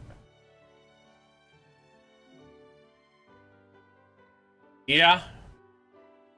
That would make sense. Problem is, can you get out of the 6th spot, letting up a run? So I got 2 more updates. Got. First one is Toronto, Washington. Miles Straw singles to center field. Okamoto scores. Luis Arias moves up to third. And then in the Braves-Mets game, Ozzy Albies homers to left center field. Matt Olson scores. That game is now tied 3-3 in the top of the 4th. Okay. And we have a 2-2 count here on Ketel Marte. Not like this. And here we go.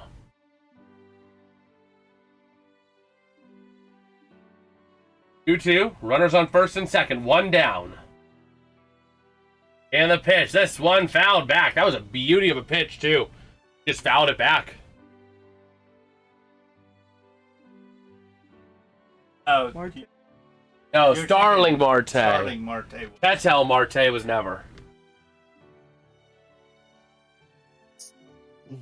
So here comes the 2-2. The pitch. Launch foul again. I do play a little bit of pickleball sometimes with a couple guys. Keller. Out right now. Ow. Get him out. Pitch. And here comes the 2-2.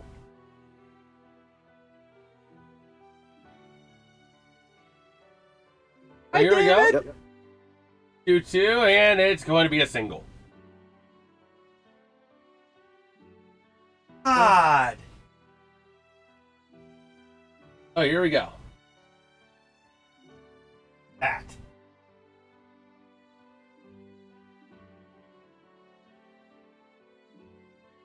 Here we go. Going to bring up to the plate Max Kepler.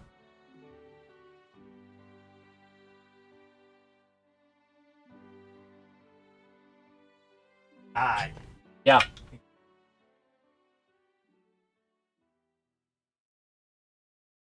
And they're having the meeting, so they're going to pull Keller.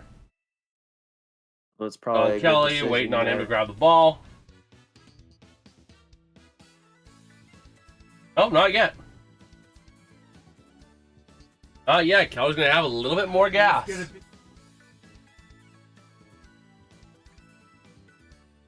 We have Carroll on third, Perdomo on second, Marte on first. And at the plate is Max Kepler.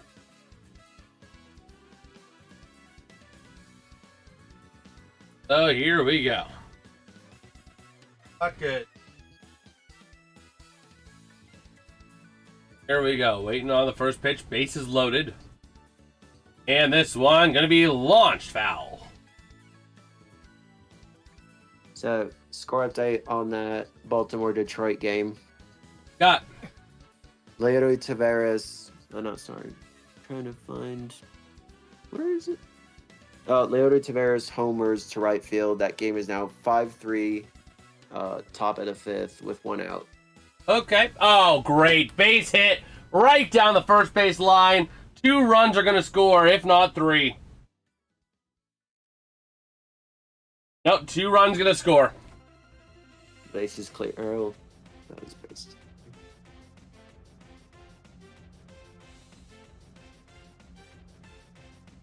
One inning. Have 1 inning. Oh, man. The Yankees and White Sox game has just started. That is top of the first. No runs scored with 2 outs. Hey. Keller's gone. Yep. Makes sense for Keller to be gone after that. 83 pitches on the day. I don't know if the Pirates could get out of here without setting up another run. 20 pitches this in. Houses. Pirates. 4 strikeouts as well in those 5 and 1/3. That's gonna bring in Johan Ramirez.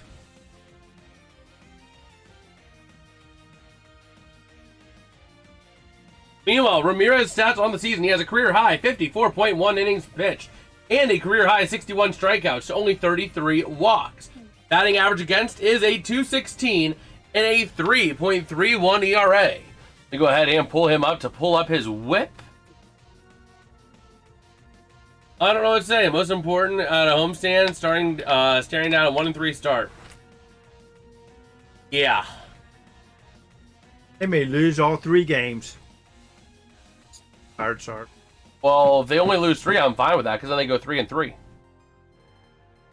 Yeah. Lose these first 3. Arizona, and they'll be.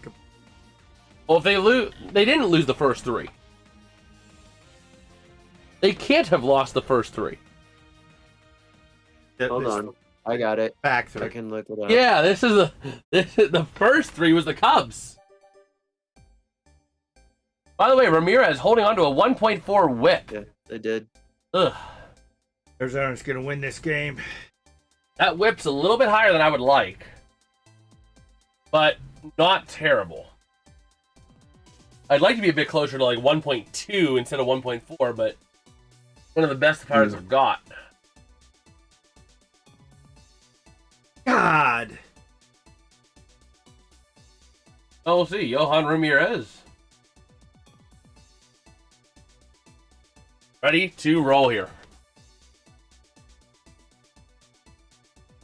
And here we go on the pitch. This one going to be low for a ball to Locklear.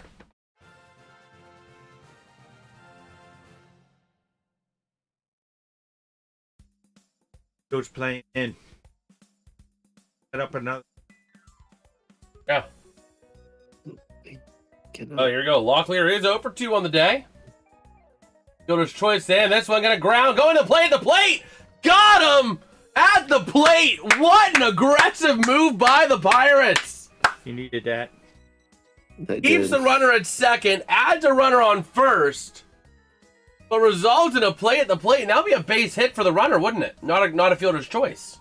Because he wasn't forced. Fielder's choice. Why would it be a fielder's choice, though? Because technically the third baseman wasn't forced to run. There was no runner on first, so first base was clear. It's a fielder's choice in terms of he had a choice between that. But it wasn't a force out. Fielder's choice usually plays on a force out. First. Huh? See how they score it. If they give him a hit, I would think that would have been a hit. Well, it says they have 6 hits, so then it wasn't scored as a fielder's choice. No, they scored it as a fielder's choice. Oh. Interesting. I thought a fielder's choice would have been only reliant on a force out. No.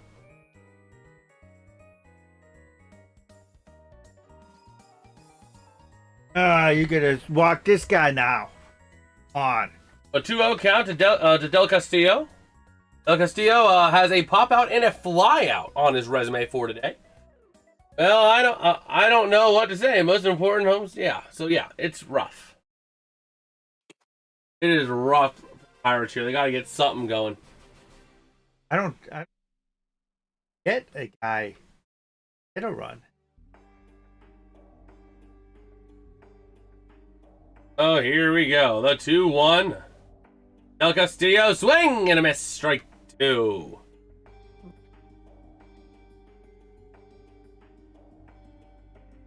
Oh, man.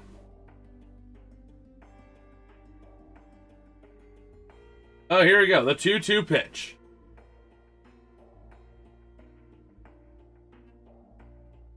One gonna be launch foul.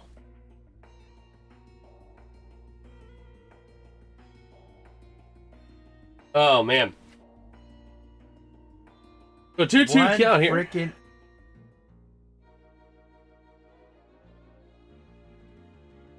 Pirates still have bats.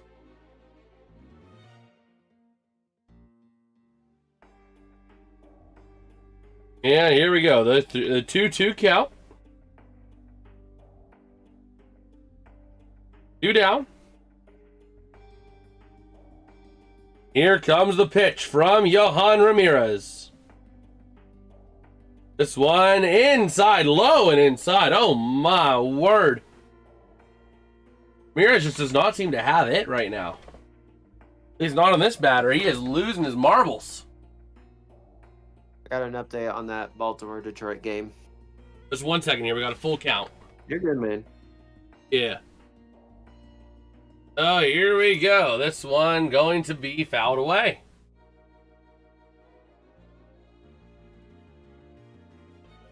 Okay. Again, the 3-2 count. Keller in the dugout. Here comes the 3-2. From Ramirez. The pitch. Be put into play, right to first, and easy ground out. Finally out of that inning.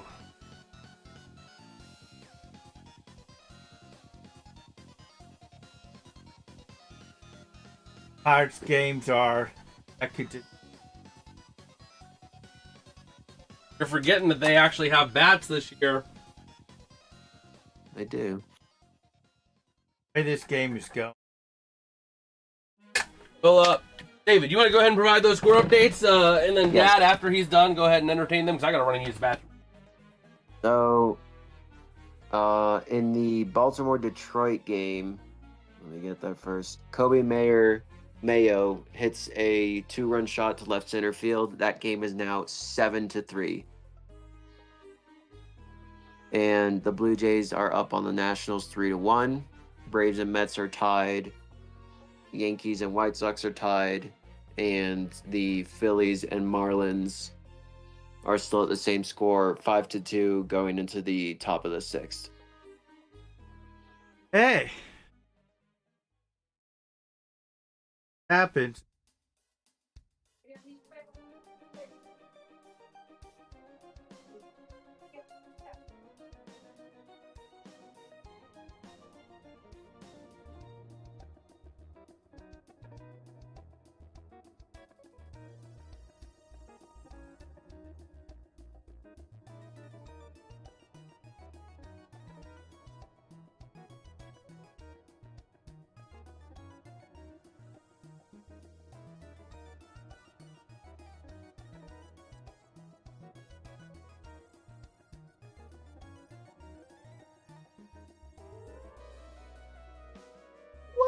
Who's injured? Pirates need to get some runs here. They get these runs back, or at least one run back here. Get back into this Yeah. game. Oh, don't tell me Ronald just got hurt again. This guy just got back from an injury that kept him out the majority of the season. Oh, David's tried to bunt on, and it bunts it foul.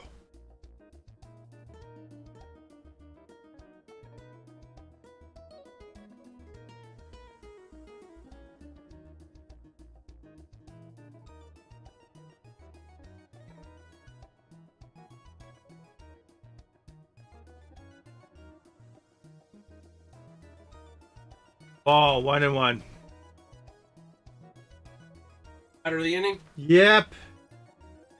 Okay, perfect timing then. I had to run to use the bathroom and then I had to fill my water bottle, so.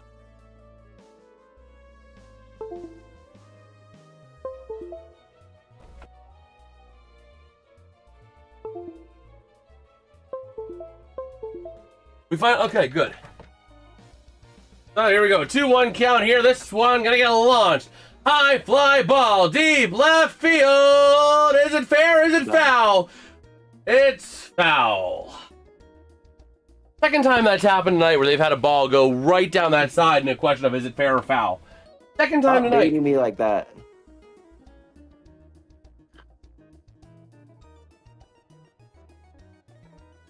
Man. Gotta get more propel sticks too. It's good.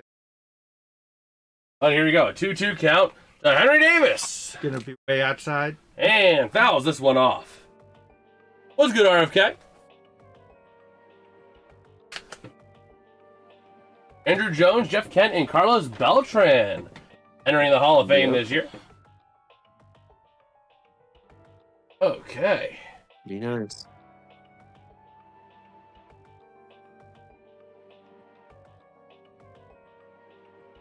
Comes with 2-2. This one gonna get fouled back again.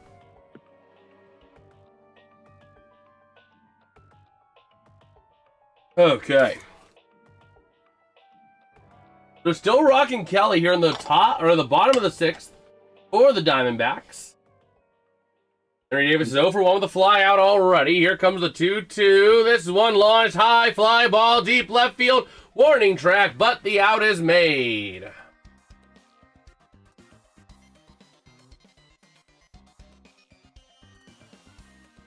Oh boy.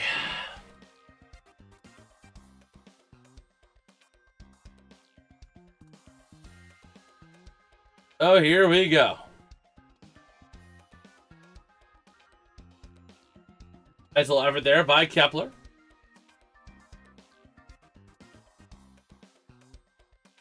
Pirates. And ready to roll. The first pitch to Mangum. On the day, that one going to be outside for a ball. Mangum with a ground out in the first, a ground out in the third.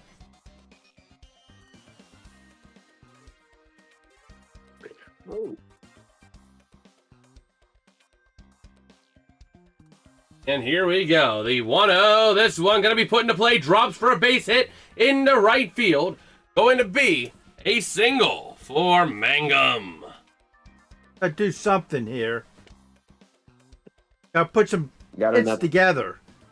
got an update on that Phillies-Marlins game. Got. So, top of the sixth, 1 on, 1 out. Waiting for it to load in. Alec Bohm singles to center field. Bryce Harper scores. That game is now 5-3. Hey. It gets off again. Oh, here we go. On the pitch here to Lau. They're on first. Lau 0 for 2 on the day with 2 strikeouts in the first and fourth. Ow! Hey, I gotta go real quick. I'll jump back on after. Okay. See you, man. Yep. And here we go. This one checked his swing, but it doesn't matter. It's in there anyway.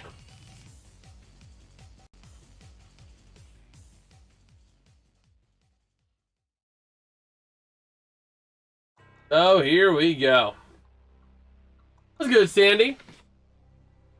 Oh man, the Pirates they're having a rough season, and part of it's their fault for not adding to the bullpen. Part of it isn't. And that's my part that's the part that's scaring me. Is that the Pirates have an excuse for this season.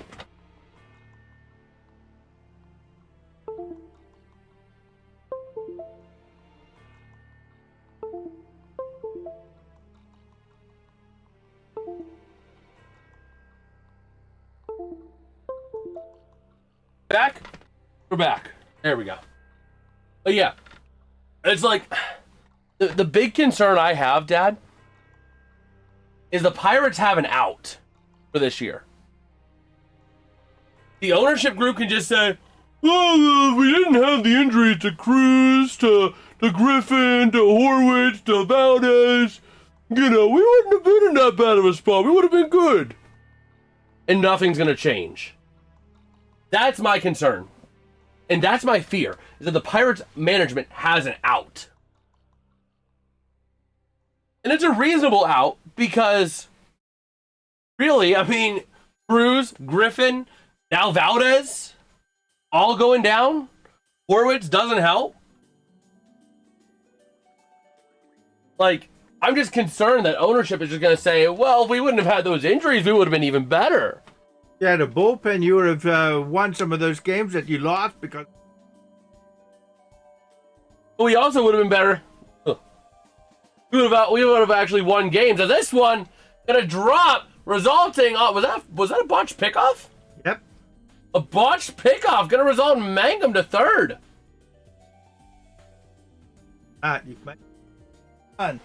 Maybe. That's a big maybe with this Pirate team. Yeah, it's like ownership has an out, and that's the concern.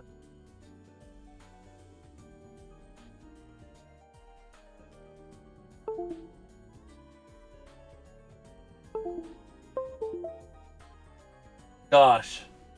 I don't know why my microphone keeps disconnecting. It is so annoying. Oh, we'll see. Mangum contemplated home, but he wasn't able to get there. Oh, here we go. One error now for the Diamondbacks in the bottom of the sixth. The pitch, allow outside for a ball.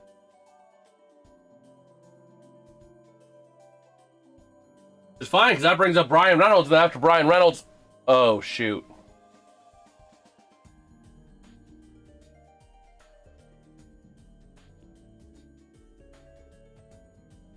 And this one going to get put into play. Gets past... Oh, yeah! The shortstop not able to control it. A run scores and a single. Well, that was one of those, part of the shortstop in a, instead of he decided to eat it rather than try and throw it and maybe throw it away, and the guy goes in second, Yeah. That's going to be his 66th RBI of the year for Brandon Lau.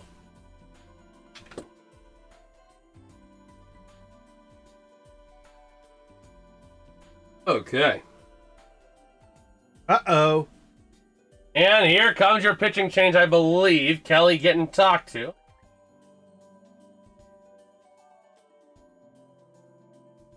And here we go.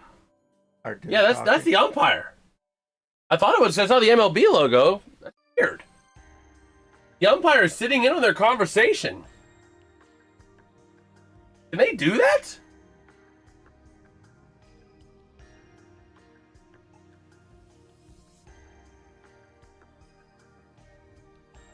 What would the warning be for? Warning! You're getting a warning for giving the Pirates a run. You give them another, we'll pull you from the game. No, maybe there was something that the umpire saw the batter do, and then for the pitch, maybe he wasn't, looking at it or something, or looking down or whatever. Maybe that was weird. Is this one gonna get over the pitcher? He's safe at first, out at second, I believe. Second base was very close. No, he's safe. He's safe. Oh my! No, it's 2 outs. Wait. Watch this. This is close. He's. Oh, that. You don't have enough to overturn it, but that's very close. I really think the green cleat did just. It was. I mean, I really feel like it was watch. Green, then immediately after.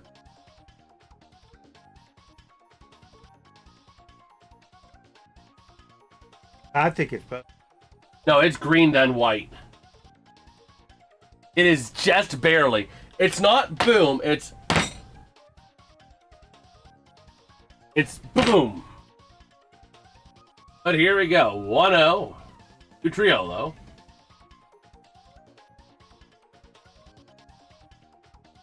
And here we go.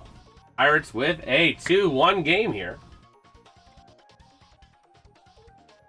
And going for a bunt here. Trying to bunt for a hit. Of course, it's Jared Triolo.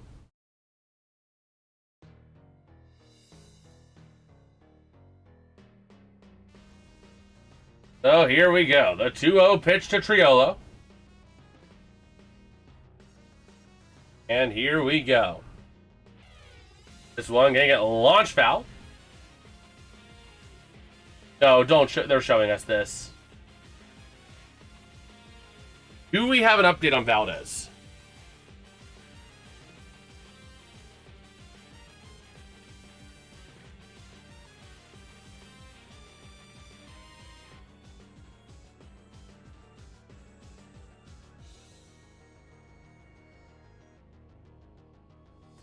Evaluation with no x-ray or diagnosis yet.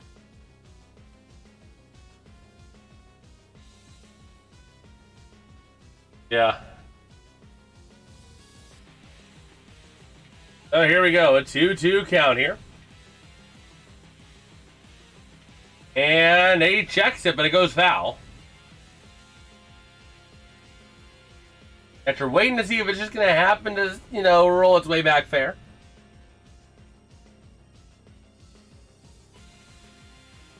Here comes a 2-2.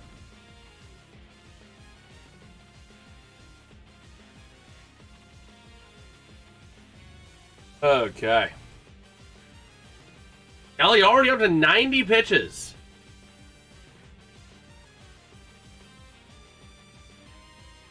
Oh, man. To be fouled.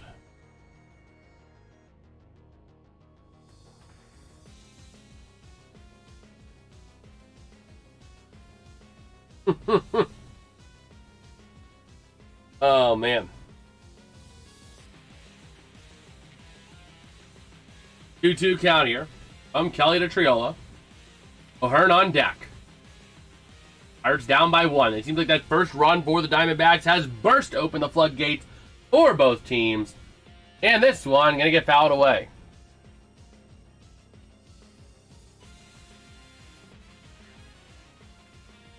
I would not think. Real quick as well, the Phillies trying to claw back against the Marlins. 5-4 in the top of the 6th. Marlins with the lead. But Phillies have runners on second and third with only 1 down. Also, the Nationals down 3-2 to the Blue Jays in the bottom of the 5th and 1 out. 3-2 count here for Triolo. Mets and Braves. Bases loaded in the bottom of the 5th for the Mets. 2 down, tied at 3. Cubs Cardinals is delayed as well due to inclement weather. And Guardians Reds was postponed for tomorrow. Here comes a 3-2. Checked his swing, and he walks him.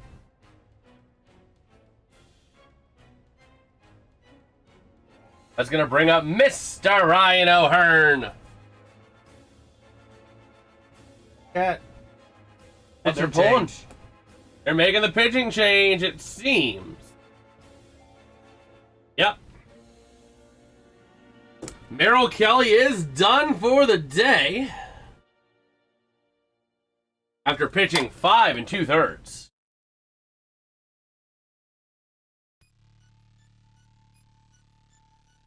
Elliott 93 pitches. Entering the inning at only, what was that, 21, 151. Wow, he entered the inning at 67 pitches. 26 pitches this inning. Before getting pulled.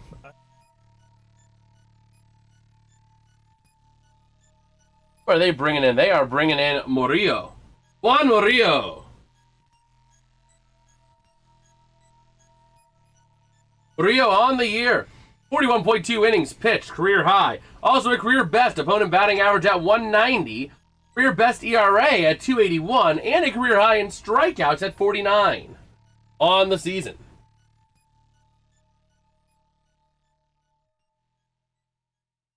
Oh, man.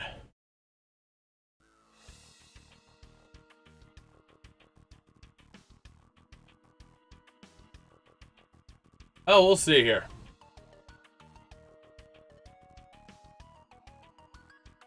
You will see here.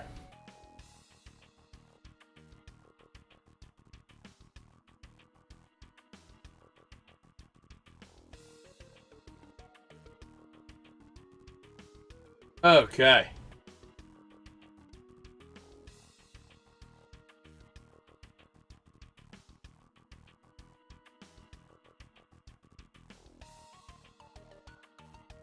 Oh, here we go.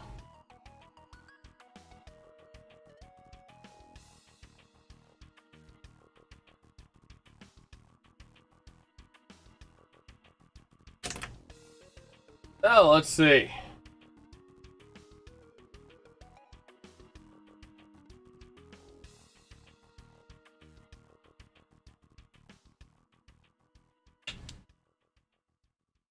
So here we go. Juan Murillo up against Ryan O'Hearn.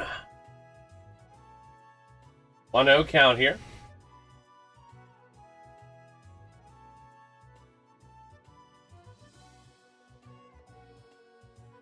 And here comes the 1-0. This one gonna get launched. High fly ball. O'Hearn already upset with it. And the out is made.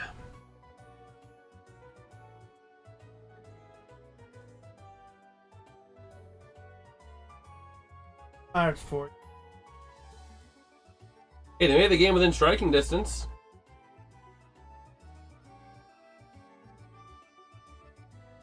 Wait a minute, Triolo walked. Turn that had the fly out. There we go.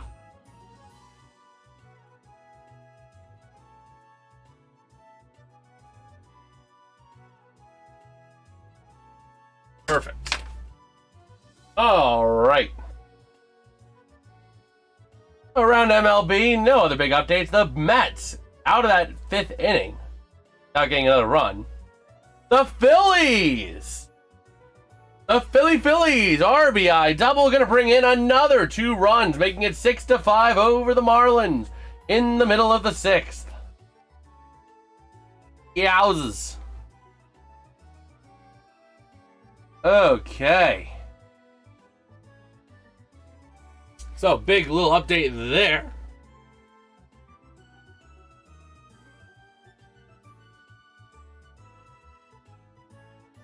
Oh, let's see here.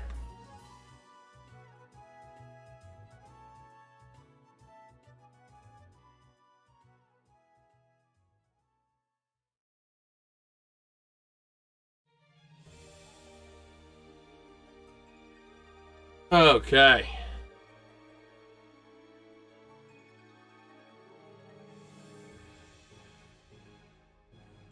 Johan Ramirez still, I bet.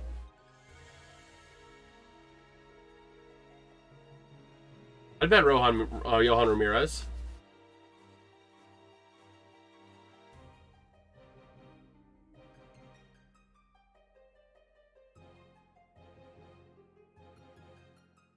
Oh, man. It is Johan Ramirez still. First pitch going to be in there. Strike 1.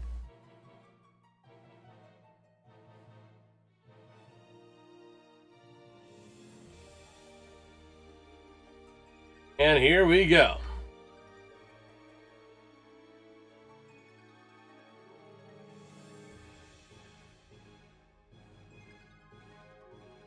0-1 count. To Vargas. Vargas 0 for 2 on the day. Right over the heart of the plate, down in the lower third for a strike 2.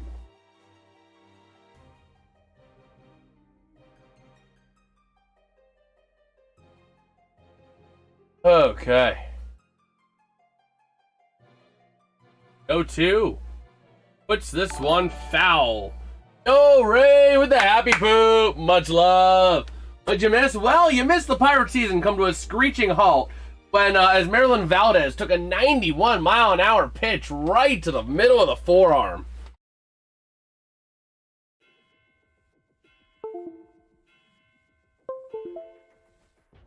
There we go. We back? Okay, perfect. Yeah, he was brought off the field after a brief medical examination of the forearm, resulting in a lot of pain for Valdez. Big concern there about a potential ulnar fracture. Hopefully not, but that is your worst case scenario, and that would result in him being out, I believe, 6 to 8 weeks, which would essentially mean he's all but done for the season. 8 weeks puts you right at the end of September. Thereabout. But a ground out for the Braves to start off the inning by Vargas. The only good. Yeah, you go a week without Cruz. A critical week as well because of the trade deadline. Actually, 2 weeks before Cruz comes back. But here we go. First pitch to Walshman of the at-bat. Oh, my word. What a strike! Oh, my gosh. He pitched a nice little right to left hooker. Walshman thought that was going right for his back. So he turns away from the pitch, and it goes right over the right-hand corner of the plate. That is deadly, Johan. Johan's curveball is deadly to righties. Oh, my gosh. If he doesn't control it, he's pelting the guy with an 85, 90 mile an hour ball right to the body. But man, he got a lot of motion on that. Curve again? Yep. Oh, sweeper. That's why he hit it. It was a sweeper, not a curve. But a base hit. Gonna move up to second. Gonna be a stand-up double. Here we go. Oh, man. Left it in. Yeah.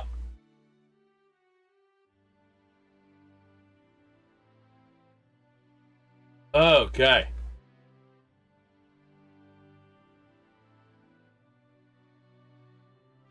Let's see here. Here comes Carroll. Back up to the plate. Fouls this one off. Going with the sweeper again. 0-1 count to Carroll, to Corbin Carroll.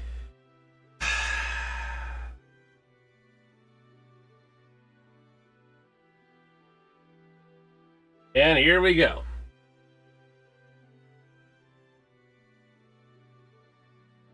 The pitch, the 0-1, outside. Not able to bring the curve back in.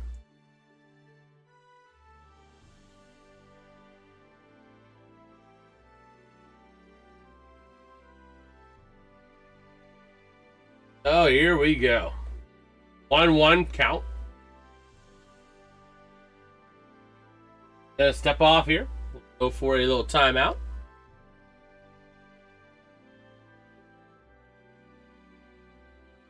Yep.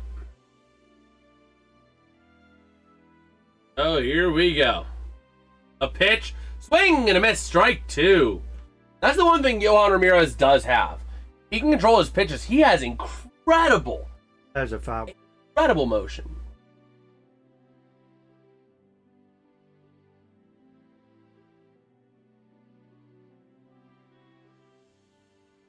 Oh, here we go. 1-2.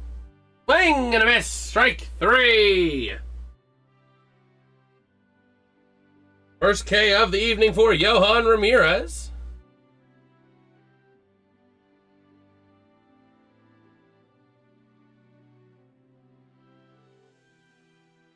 Okay.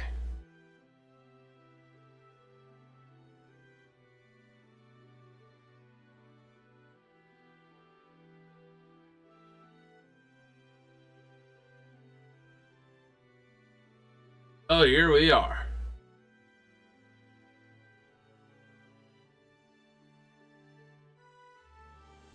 So 0-1 to Geraldo Permoto. The 0-1 pitch here from Ramirez. And it's low for a ball.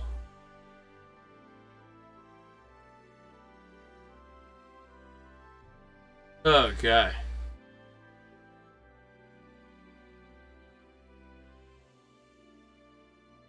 So the 1-1 count now.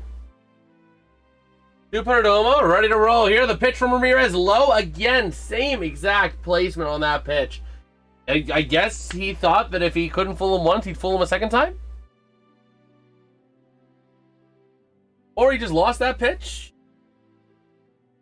Either way, it doesn't really look good.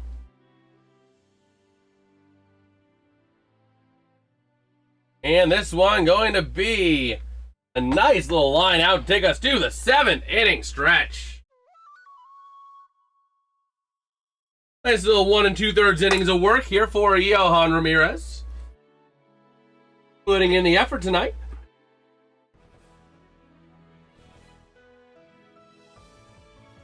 All right.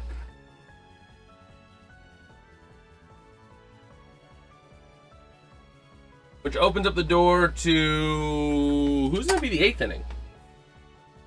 Maybe Marinaccio? Or Matson, one of the... Yeah, one of the two. It could be Isert. Better not be Isert. Isert, then they're dead. For those of you guys who don't know, Dad hates Brandon Isert. Pitches. 16 pitch inning there. Oh, man. But we'll see here. Ready to rumble going into the bottom half of the 7th inning.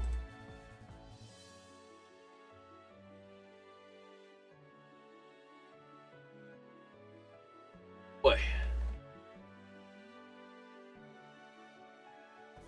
There we go.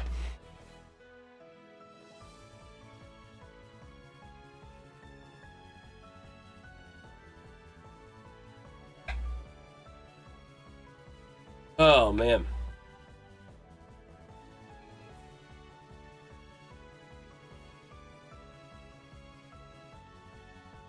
See here.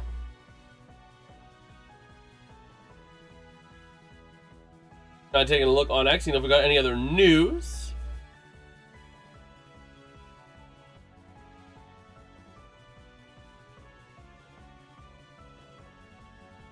Yeah, Waldschmidt right on the wall. Ironically enough.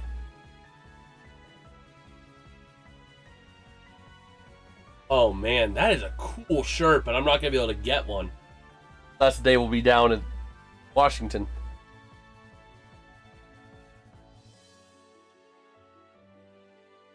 Alright, she gets screwed. But here we go. Ready to roll for the bottom of the 7th for the Pirates here. Going to be Nick Gonzalez in the pack. Gonzalez is 1 for 2 today with a single in the 2nd and a fly out in the... Here comes the 0-1 pitch. Fouls it away. He was starting to swing at it, tried to check his swing, but yeah. Far inside.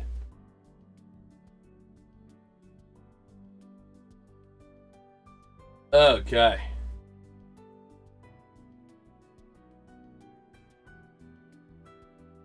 So here we go. The 0-2.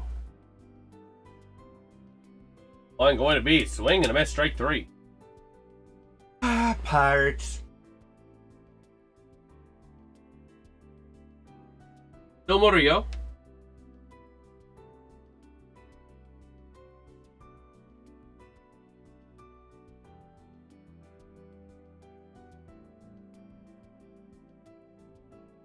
Oh, here we go. Now it's going to be Jacob Gonzalez. He did not swing it. That's a ball.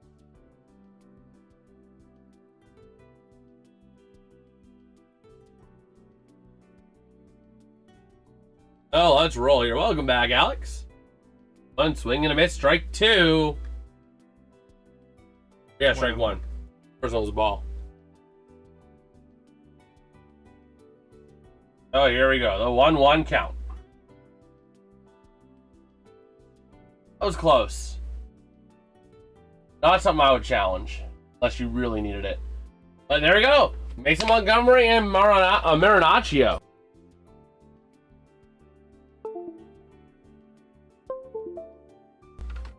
All right. How's this one back? 1 and 2 still.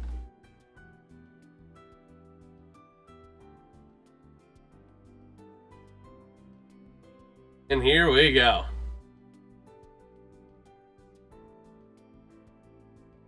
Ready for the 1-2 count. Looking back at the bullpen.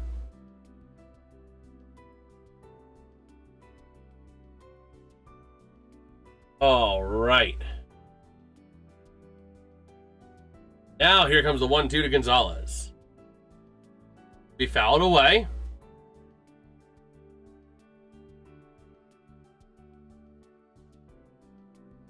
And here we go.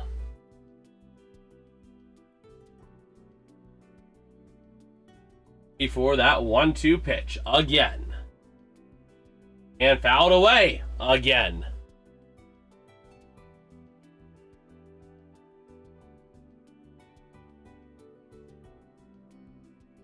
Okay.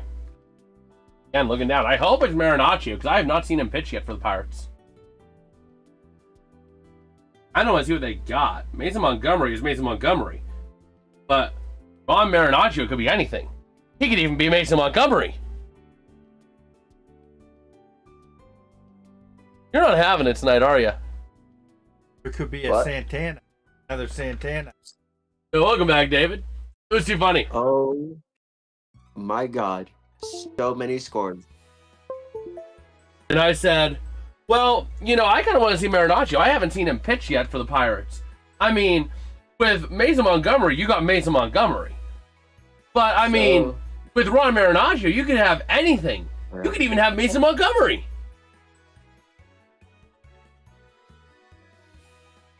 Oh, man.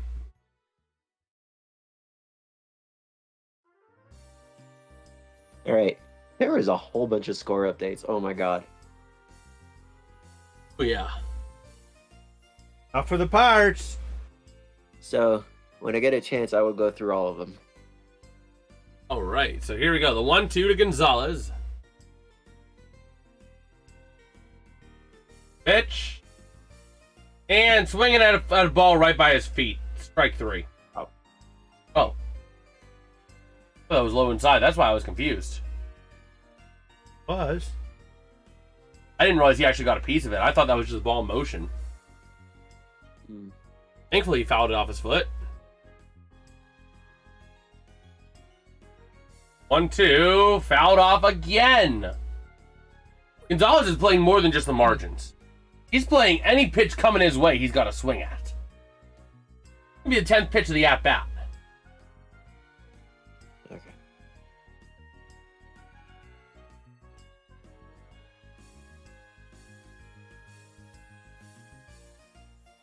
Oh, here we are. 1-2 count. And fouled off again. We're going to go to an 11 pitch at bat. Oh my God, how many pitches is he fouling off? A lot. It's a 1-2 count. That tells me he's fouled off 7 pitches. Oh.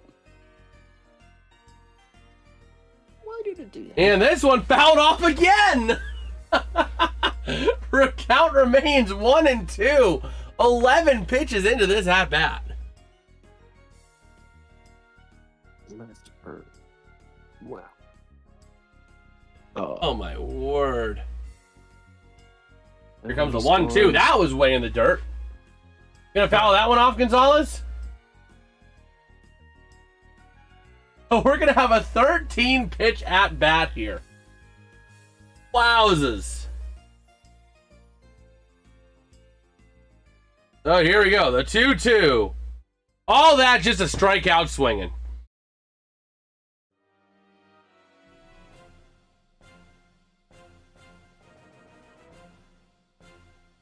That was a ball. Yeah,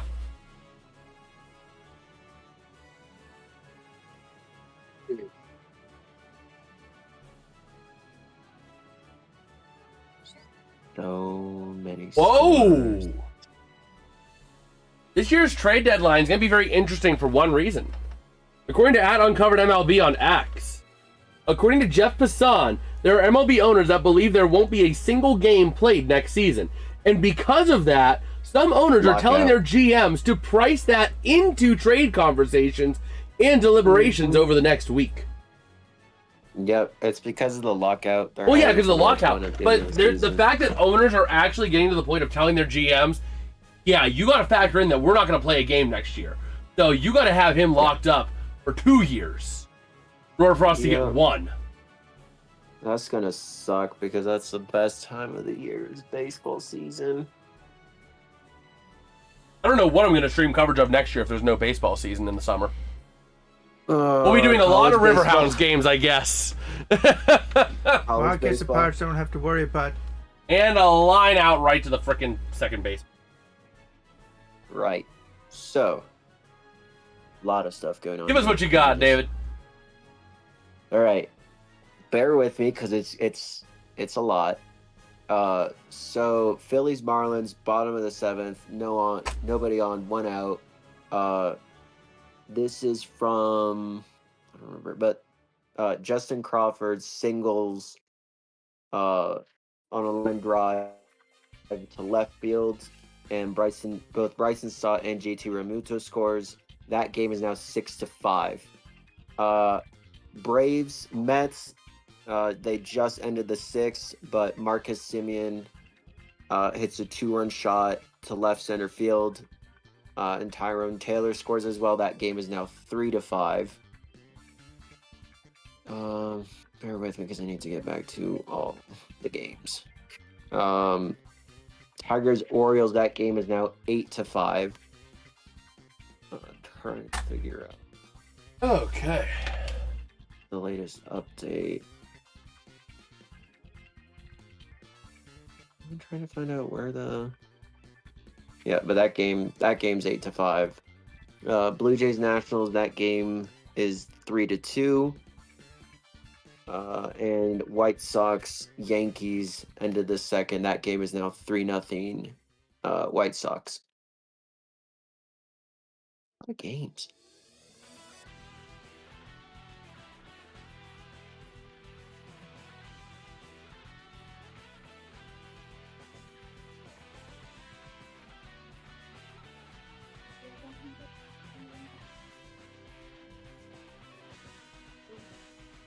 Right.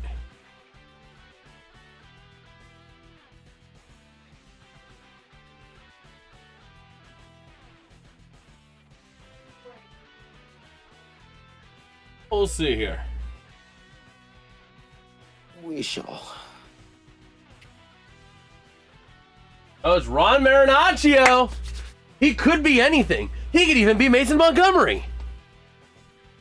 That's who they got from the Padres. Yeah, they got one of the Padres They got pitchers. from the Padres. Dude, can you imagine if the Pirates land Mason Miller at the trade deadline? Oh my god, that's going to be crazy. So Marinaccio on the year, 48.1 innings pitched, which is a career-high workload. Batting .280 against him, 5.03 ERA, 19 walks to 39 strikeouts. Going to get a 1-1 draw here on Moreno.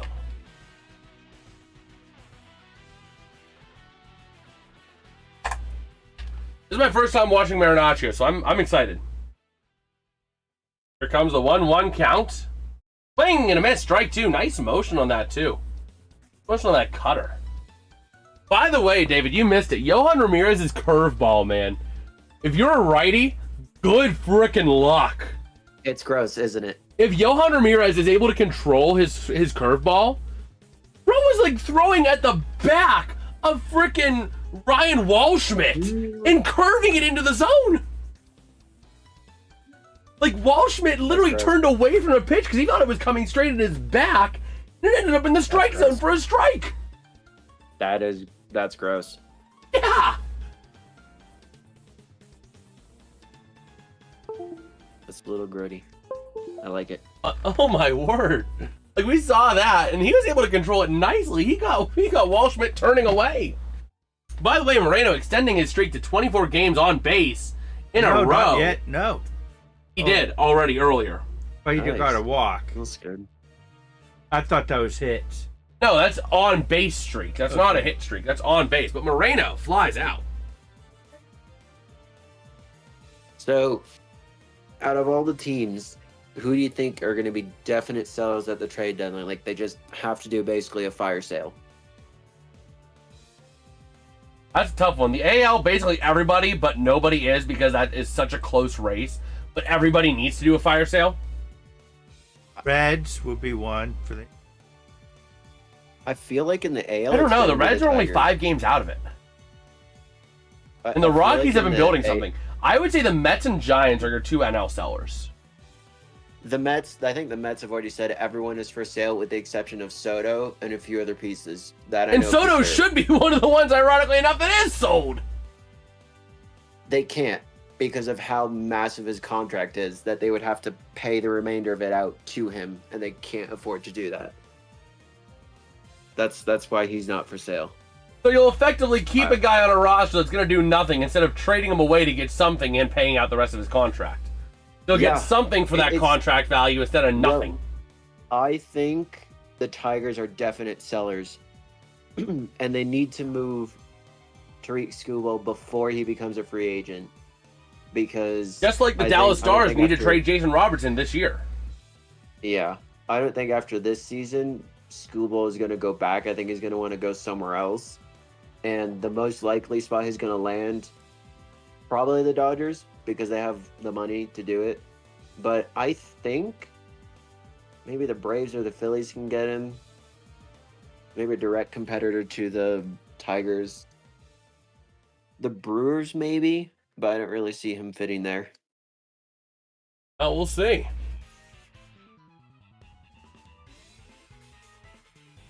Oh, here we go. The 2-2. This one launched. High fly ball.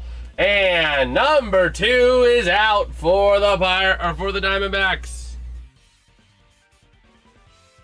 Gonna bring up Look at Max him, Mary. Kepler, who is 2 or 3 for 3 today. 2 singles and a 2 RBI double.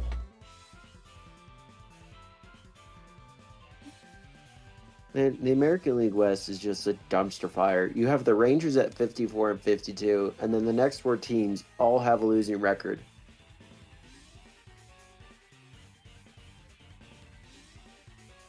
Oh, It's man. just, it's wild.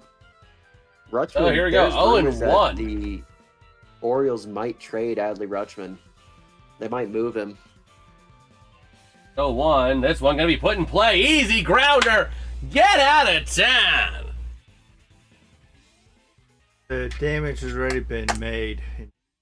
Marinaccio looking solid in that first inning. You know what the worst part is? Huh. The Yankees had him before he went. I think the Yankees had him at some point and then got rid of him. Well, his ERA would explain it. I mean, a 5.03 and 48.1 innings. He fits right in with this Pirates Yeah. bullpen. Yeah, I would imagine so. He slots right in between Isaac Madsen and Brandon Eisert, based on ERA. An opponent batting average? Yeah, opponents are batting 280 on him. So, Mike Trout still an Angel? Yeah, but they're saying that it's Mike Trout is interesting as a player because he spent his entire career with the Angels, and I think he has a no trade clause as a result. Has he set records? Yes. Is he a Hall of Fame caliber player? People debate that he is. But In his some early people career, look at he it was, as- but he couldn't keep up that pace. Like, he has faded into obscurity. There's the debate that he's basically, some people have even gone as far as saying that he's wasted some of his career with the Angels, given how atrocious the pitching staff handled Ohtani and ended up losing Ohtani because of it when Ohtani became a free agent. So they're saying if he hits free agency, he should go to another team, or the Angels should trade him now so they can get something back in return. Yeah. Because the Angels are dead last in the American League West, so it would make sense for them to move him now. rather than lose him to free agency. Oh man, looking out at downtown Pittsburgh. Okay.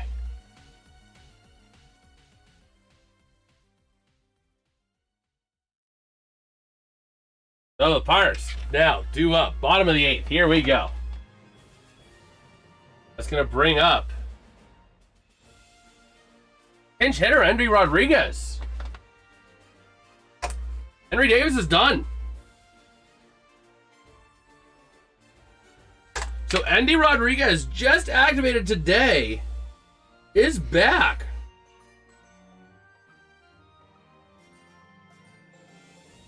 Here we go. 1-0 count to Rodriguez. And he grounds out. Great job. That's going to be Loisiga. Jonathan Loisiga up there for the Diamondbacks on the bump. Aren't you going to threaten? So that means Murillo's day is done. So many delayed games. Holy. Well, because of the big system moving across the Midwest. Yeah. Like, the Guardians-Reds game that was supposed to go on today, that's been moved to July 28th. So that's been moved to tomorrow as part of a doubleheader. Yeah. Well, like all of the games being affected here. You got areas St. Louis. You got Cincinnati. Cleveland is going to get affected tonight. Yeah. You know. Yep. Whole bunch of areas going all the way down south. Chicago was hit early. Yeah. I got Makes sense. A score update on the Phillies Marlins game. Yeah. So they're in the top of the 8th. JT Realmuto sac fly to center field. Bryson Stott scores. That game is now 7-5. Comes the 0-2 to Mangum. That's going to be high for a ball. 1-1. So part of the reason they're going to a lockout next season is because they can't come to an agreement On CBA, and the big thing on the CBA is the salary cap and floor. Well, which makes sense because if you look at the other sports, if you look at NHL, Magnum, NFL, you stink. That was looking, wasn't it?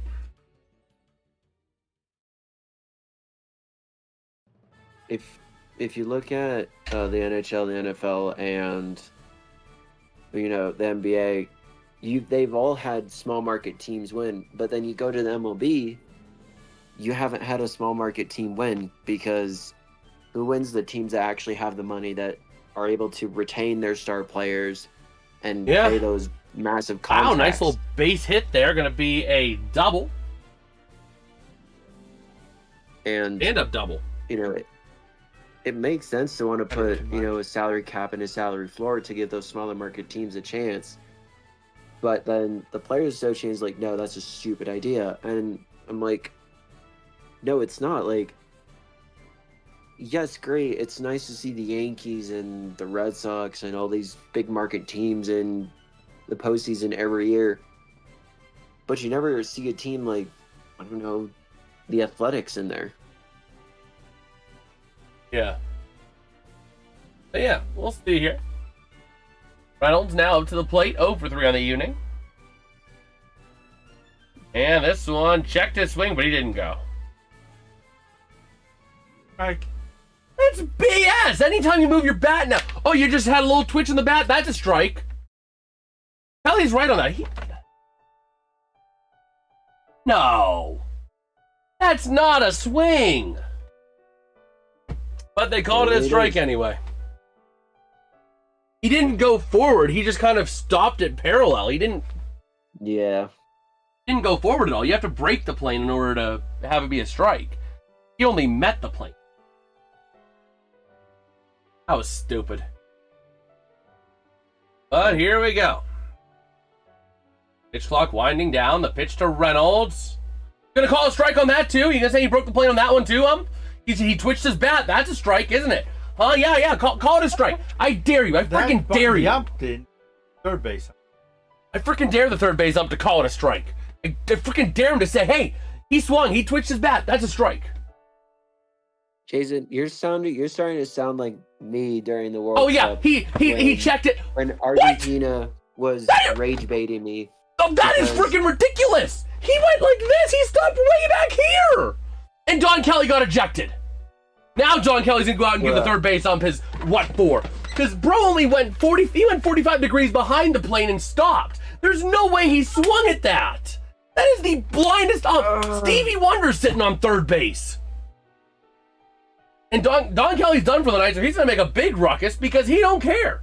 He's standing up for his guys. Because there's two non-swings in a row that they said he went. Yeah, that's fair. That is ridiculous. Now it's a 2-2 count when it should be, in all reality, a 4-ball walk.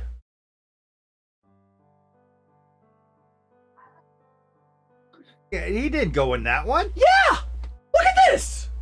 How did he go on that one? Maybe a little bit on that one. But like after the last one?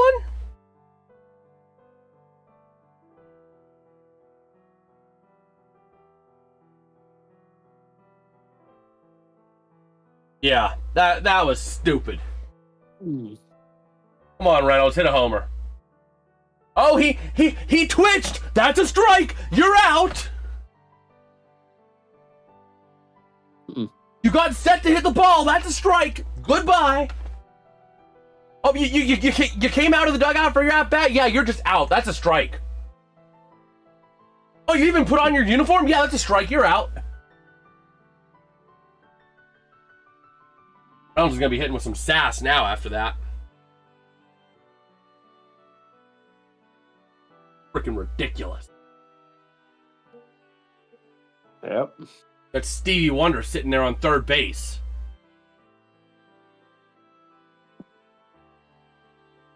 He just hears the pop in the mitt and assumes, oh yeah, that's a strike.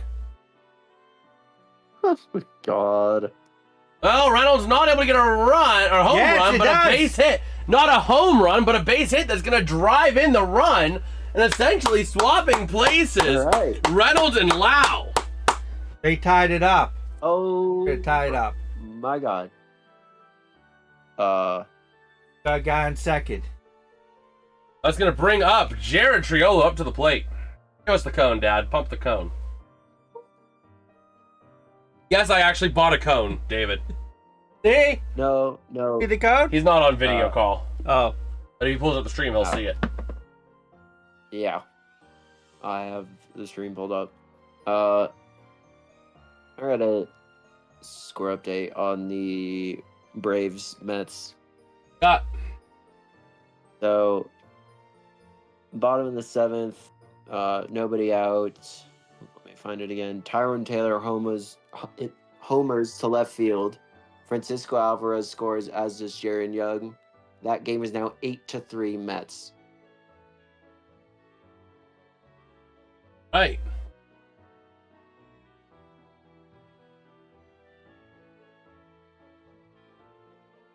Hey, Cubs and Cardinals are getting ready to start here. 2-game now.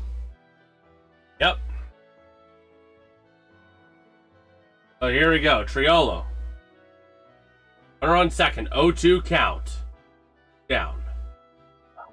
This is where you would have had your home run. Your other guy. Ginger. Valdez. Whoa! Oh my gosh, he just nailed Triolo. Rebase. What? Reload. That's not a free base? I don't know if he nailed him. Did he lean into him?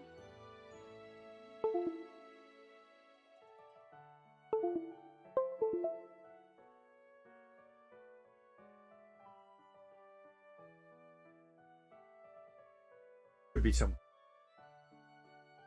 Especially after Valdez got nailed. They were calling back, so. Must have just missed him, though, in that case, if they're calling him back to home plate. Well, the dugout was calling back somewhere. I think they were trying to see whether or not they should try to see whether or not they. And this one hit. High fly ball, but it's right to the. Oh my gosh, right to the left fielder. And now we're essentially in extra innings, effectively. now. Yep. Potentially. What do you mean potentially? We're effectively in extra innings. Yeah, of the ninth. They could score a run and it's all. That's what I'm saying. We're effectively. We're gonna play complete innings until one team's winning at the end of an inning. Yeah.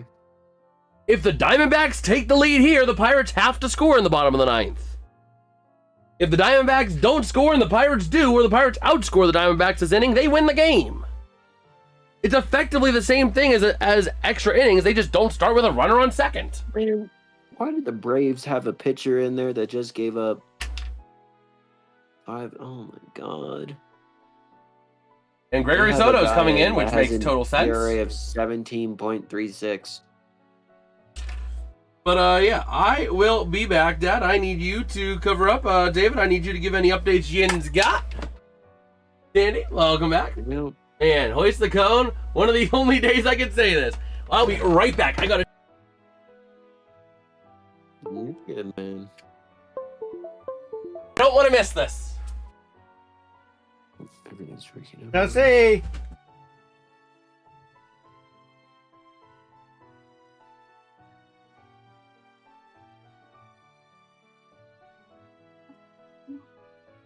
So the Braves pitcher was like the Pirates pitcher, come in and just let up some runs. Yeah, so he's pitched 1 inning, and his ERA is 17.36. Wow. So between the 6th inning and the 7th inning, the Mets have scored 5 runs on the Braves. Wow. Like And the they Pirates just relief now have an pitchers. Yep, and it's just now with 1 out, and they have runners on 2nd and 3rd. Wow.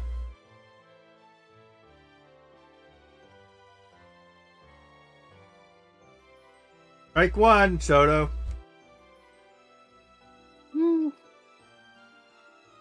They scored a home run. Started yet? Yeah. One pitch. Okay.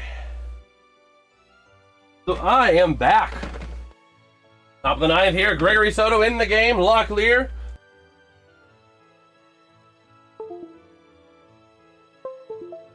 Come on. There we go. Comes the 1-1. Oh, that a strike. That was Thankfully, up high. thankfully he called that a strike. They didn't challenge it.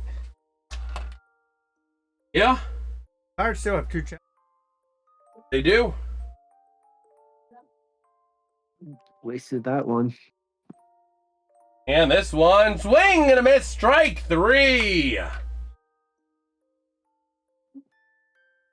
Soto able to get a strikeout here on Locklear. Could they have challenged the base umpire? No, you can't. And the ABS challenge wouldn't have even counted on that anyway. Did the All you can Mets do have is just Gregory yell at the Soto umpire and hope he changes his before mind. The Pirates got him? Huh? Did the Mets have Gregory Soto before the Pirates got him? I don't know offhand. Oh, Tawa coming in here. Who is Tawa? Or De Castillo. 693 OPS. What? Tawa's got a 693 OPS. Tim Tawa.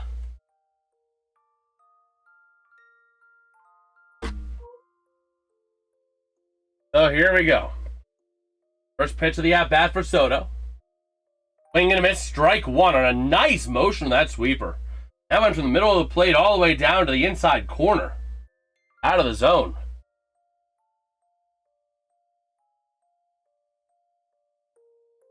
And Yeah. this one. He was in the New York Mets in 2025. Are you going to say, how are you going to say he That's what I didn't check? thought. So, look at this.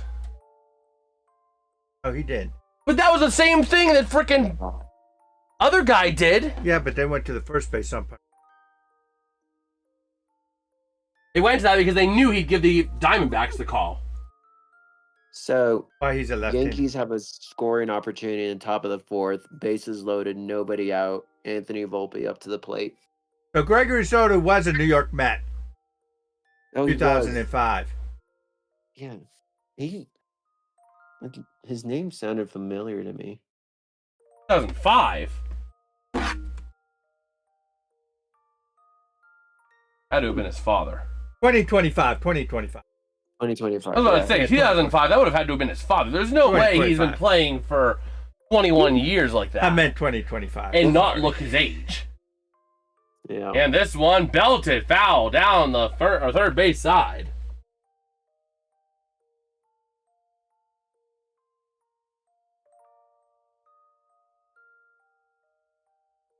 Oh, I got a score update on the Braves-Mets game. 1 second here. Soto with the 2-2. All for a 3-2. Give us that update real quick, David. So, Bo Bichette sac fly to center field. Marcus Semien scores. That game is now 9-3. Mets. Strikeout. Swing and strike. Beautiful. Soto with another strikeout. Wow. Mets are out of it, and they start to hit. Yep. Well, the problem with the Mets, they've been more erroneous than Hitler was in World War II.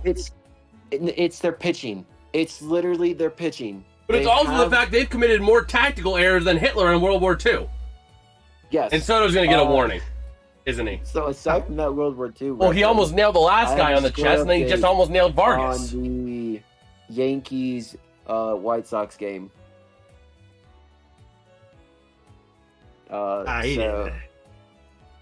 Volpe grounds out, but Ben Rice scores. Goldschmidt moves up to third. Dominguez moves up to second. It is 3-1 in the top of the fourth. 1 out. And Soto is losing. It should be 2-0 on the count. I think. And give him a strike on that one, so 2-1 should be the count, I believe. Yeah, there it goes. Yeah. What's that? I thought it was 2-1. Oh, here comes the 2-1 pitch. This one going to be put into play, and it's a base hit.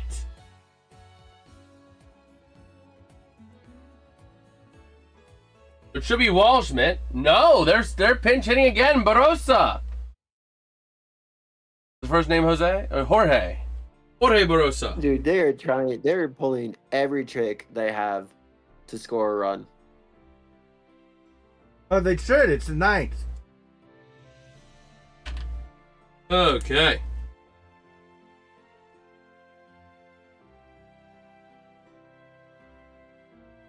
So Barossa gonna try it for a bunt. Did he stay? Did he stay at it? Are they gonna give him? Nope, they're gonna give him the ball. Hated that. He didn't pull back. I hear ya. I hear ya. Okay. So here we go. The 1-0. Bagel. Here comes the pitch from Soto. Come here. So 1-0 to Barossa. Oh, they got him a balk. Guy goes to second. Dang. Oh boy. Maybe he wasn't set or something. I don't know. Maybe. Bagel's watching baseball though. Oh no! Timeout. Oh, is it a pitch clock violation? Yeah. Yeah. No, 2-0 on the count think. here. I don't know. He's losing it. Losing it. And here we go. The 2-0 in there for a strike. 2-1.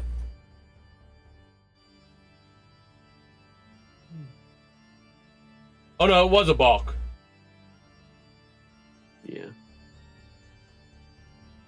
Here we go. three other The games. 2-1 count. In there, strike 2. Ah. So Third base Yeah, umpire and Field the first base 32. umpire would set a ball. Yeah, I mean, considering you got Stevie Wonder at first, and yeah. I don't even know who's on third. And Keller. Helen Keller. Helen Keller. You got Helen Keller on third. Stevie Wonder's on third. Helen Keller's on first. Neither of them know how to actually umpire a freaking game. Astros Angels are about to start here, as is the Red Sox Athletics and the Brewers Giants. Here we go. The 2-2 on Barossa. 193 batting average on the year for him. Soto at 20 pitches in the inning, 21st on the way. This one gonna be fouled. Out of this inning.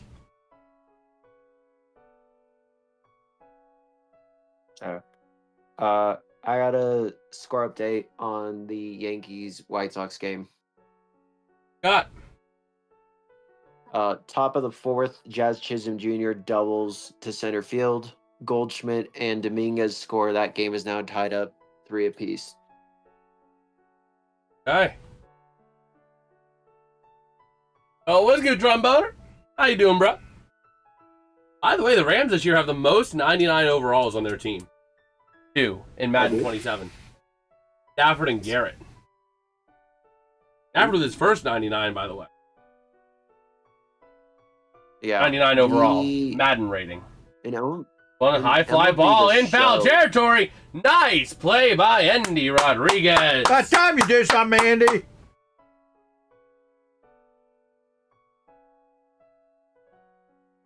in MLB The Show, the Dodgers have the most times. I think they have like 6, maybe 7. They're also the most expensive team to complete there. That makes sense because there's no salary cap. Unlike What do you think, Jason? Do you think go to extra innings in the 11th or 10th and bottom of the? oh, we'll see. If they go past 9 innings, I'm gonna be running out of paper. My scorecard's running out of paper. So, quick recap of the scores around the league. Orioles and Tigers in the top of the 9th. That game is 8-5. Phillies and Marlins entered top of the 9th as well. That game is 7-5. Blue Jays 3-2. Blue Jays Nationals 3-2. Braves Mets 3-9, and the Yankees and White Sox are all tied up. For Pirate win Las Vegas. Oh man, it's gonna be Clark coming in here for the Diamondbacks. That's going to be Taylor Clark. Okay. Man, if only the Pirates had a rookie player who was like batting homers like it was nothing in the lineup. Oh wait, they do, but the Diamondbacks decided to drill him with a 90-mile-an-hour fastball to the forearm. But Taylor Clark on the year, 47 innings pitched, but a career best 185 batting average against, and a career best 230 ERA. Also with 9 walks to 25 strikeouts. But here we go, a chance at seeing a Pirates walk-off win tonight. It doesn't get higher than this. The Pirates with a win would be tied with the Diamondbacks for the last NL wildcard spot. How'd you say the Nationals were doing again? Tied up 3. Well, if the Nationals win, they could join this I tie-a-palooza. think. I'm not sure. Check. What's good, Michael? Saying let's go Diamondbacks. I don't know about The that one, Nationals are man. losing But we'll 3-2. still see. It'll be a good game nonetheless. Bottom of the 9th, Taylor Clark on the bump for the Diamondbacks. First batter up is Ryan O'Hearn for the Pirates. 0 for 3 today. Takes the first pitch for a strike. That did graze the zone, Ryan. Don't go complaining and get yourself tossed. O'Hearn earlier today, 0 for 3. Pop out and 2 flyouts. Here comes the 0-1 pitch. To O'Hearn inside, and he fouls it off. No, it was not. That was inside by a solid 1.5 inches, 2 inches. So here we go, the 0-2 to O'Hearn. Here comes the pitch from Clark. Gonna be a bouncing ball fielded by the shortstop and the ground out at first. That's gonna bring up Nick Gonzalez up to the plate. By the way, still looking for a Nick Gonzalez homer, which would tie his career record for a season. I'd like to see a walk-off homer. Walk-off homer for Nick Gonzalez right now would be pretty sweet. Tying his career record in homers at 7. You know, that'd be pretty sweet. Also to walk off the win here. So the first pitch to Gonzalez. This one gonna drop. A fielding error results in Gonzalez at first. I got a score update on Pirates win. Yankees. Pirates win in the bottom of the 9th. That is true. I got a score update on the Yankees White Sox game. Got. Spencer Jones grounds out to the second baseman, but Jazz Chisholm Jr. scores. That game is now 4-3. They're headed to the bottom of the 4th. Okay. Here comes the first pitch now to Jacob Gonzalez. We have seen it before where Gonzalez bats in Gonzalez. Pretty good time to see that now. Jacob Gonzalez with a stolen base earlier today, making that his first stolen base of the season. He is 1 for 3. This one fouled off. That hit and stolen base coming in the 5th inning. Otherwise, 2 strikeouts on the night. So here we go. Pirates are going to win. It's going to be in walk-off fashion either way. 0-2 to Gonzalez. Here comes the pitch. Low for a ball. Clark kind of losing that one into the dirt. They don't need a grand slam. Just one run. 1 run, Alex. Maybe a 2-run homer by Jacob Gonzalez. Oh, here we go. The 1-2 pitch. A roll from Clark. 8th pitch of the outing. This one going to be put into play. Softly hit. Trying to make the play. And they got him. They forced Gonzalez out of the baseline, resulting in him being out anyway. Tag was just a formality, but the runner advances. With 2 outs. Now comes Tyler Callahan up to the plate. He lined out in the 7th, struck out in the 3rd and the 5th. Those low balls, because Tyler Callahan is having himself a year, though. 708 OPS, which is a career high. Granted, this is only his 2nd year, and he's gotten a lot more use this year, but career highs in games, runs, doubles, triples, homers, RBI, walks, and not to mention stolen bases and batting average. Yeah.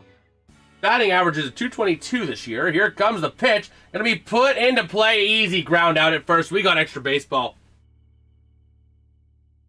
Extra inning baseball. You gotta love it. So Marlins are trying to force their game into extras. They have 1 man on base, no outs, and a 2-0 count to Otto Lopez. my prediction, Jason. Yeah. Prediction. Someone's going to win in the 11th. Dad thinks we got 2 extra innings of baseball coming. My gut feeling is that might be the.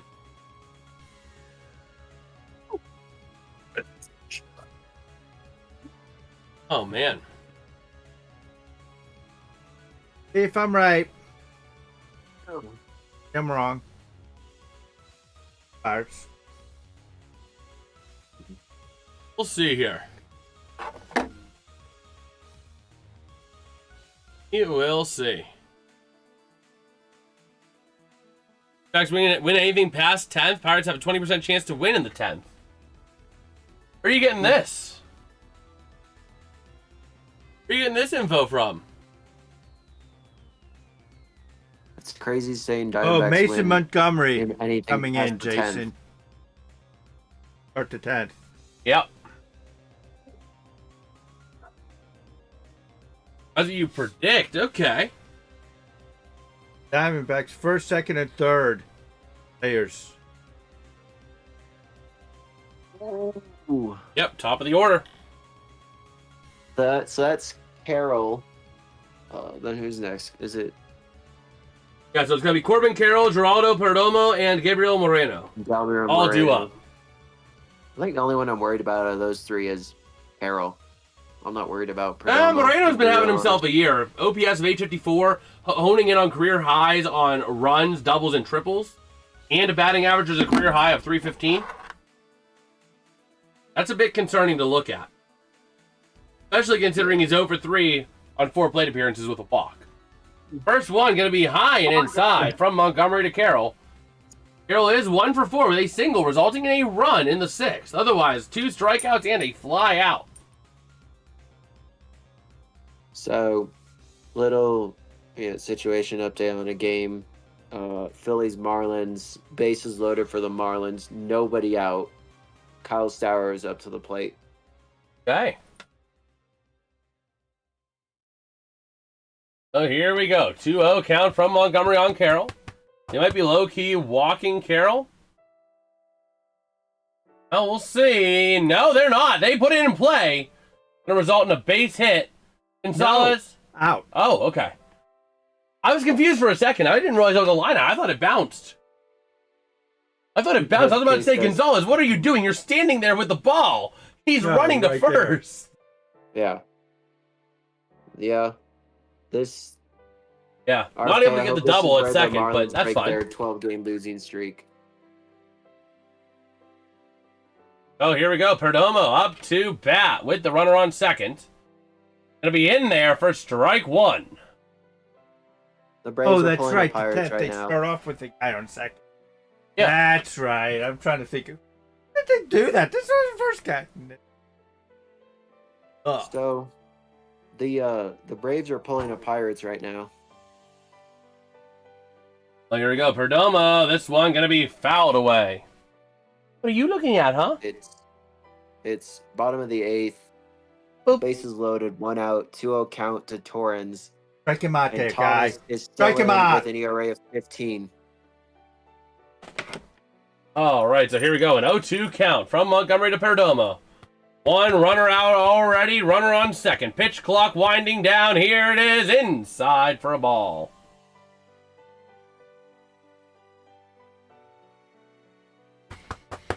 Come on. Strike Oh, him man. out.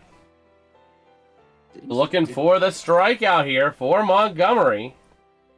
1-2 pitch to Perdomo. And he lost it high. Bagel. Yep. Well, we'll Trying see. to overthrow. Come up here. Oh my God. Come up I here. got a score update. And on this the one Braves going to be a game. grounder to third. Trying to make the out. Oh my gosh, an error. Oh no. Oh no. Runner advances second and third loaded. 1 out. How can you freaking? Nick Gonzalez had a horrible throw. That's how. He was way off target. Score update on the Mets Braves game. What you got? That's the game. So with the bases loaded, you- Torrens is walked. Jared Young scores. Tyrone Taylor to third. Marcus Simeon to second. That game is now 10-3. How Oh, can you or did do Gonzalez that? just or did? No, he just missed it. First baseman just missed it.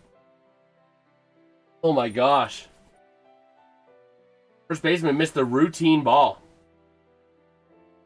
All right. Gonna be fouled off by Moreno. I have yet another score update on that Braves Mets game. Got AJ Ewan sack fly to Austin Riley in foul territory. Tyrone Taylor scores. It's now 11-3.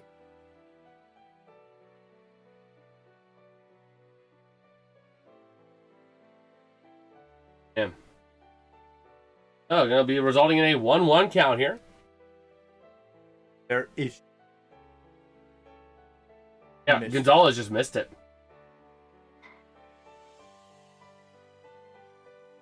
Yeah, Jacob just completely over the heart of the plate too. Gonna let that one sit is Moreno. Strike him out. That would huge. Absolutely. Oh, the Braves game got worse. And here we go. Batter timeout. What you got? Francisco Lindor homers to left field. Marcus Semien and Torrens score. It is now 14-3 in the bottom of the 8th. Hey. Oh, Montgomery ready to pitch the 1-2 to Moreno. If they get past Moreno, Ketel Marte will be up to bat.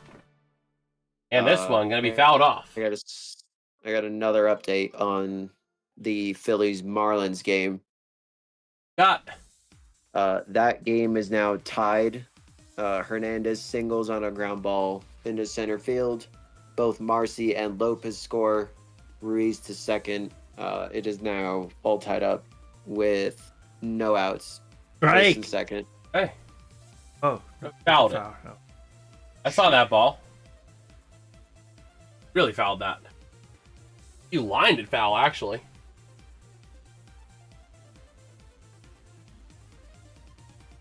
Oh, here we go. 1-2 to Moreno again from Montgomery. And fouled off again on a 100-mile-an-hour four-seamer. So we do it again.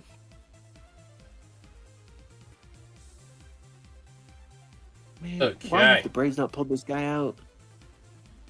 Ketel Marte, 1 for 4. Moreno, 0 for 3 on the day. Walked in the first and has not reached base since. And, of course, they appeal to first base, but the Diamondbacks are hitting, so that's not a swing. Oh, man. Yo, Alex, you want to kind of cool it on spam a little bit here, please? So game update. The Orioles and Tigers ended. Orioles won 8-5. Hey, another foul. He's working Big him. Jason.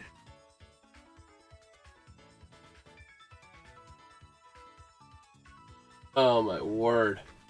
Oh, MJ with a gold coin. Much love, much love. Oh, man. And another foul. How many pitches is that? 9. Gonna go on 10 pitches.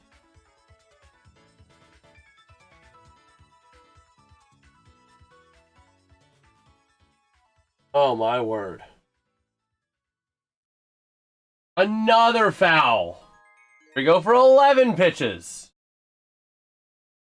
You up on the Phillies? How was this game? Been interesting. Ever since Esmerlyn Valdez got hurt. Pirates.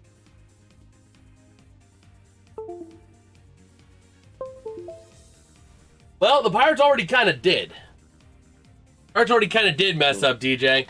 They had that one bad error right to Jacob Gonzalez, and he just could not get it in. Out. But finally got Moreno looking. I could play it back and get that last out. That's huge. That is huge. Oh, man. That is big. That's going to result now in the shot at Ketel Marte coming up to the plate. Runners on second and third, 2 down. Oh, they walked him. Oh, they walked Ketel Marte. They're going to take their chances with Max Kepler. Interesting decision there, considering Ketel Marte is 1 for 3 or 1 for 4 on the day, whereas Max Kepler is 3 for 4. Interesting decision there, but Montgomery now gonna set this one. It's gonna be hit, driving over. Yeah! Nice out made by the center fielder there, Jake Mother-loving Mangum. Man, I thought they were going to get a score. If the Pirates beat Diamondbacks 3 times, that'll be big. Absolutely, that'll be big. For What the do you mean playoff 3 run. times? The series. Oh, this series. Okay. I would be I thought he was I thought 3 they were times talking tonight. about. I wish. No. I thought they were talking about they beat him 2 times previous night, making it times. No. That's what I was on thinking. The Cardinals game. Oh, that was huge. Oh boy. They just. He's looking like a dolphin when he's clapping. Right, so I got two updates. What you got? The first one is in the Cubs Cardinals game. Alex Bregman doubles to left field. Suzuki scores. That game is 1-0.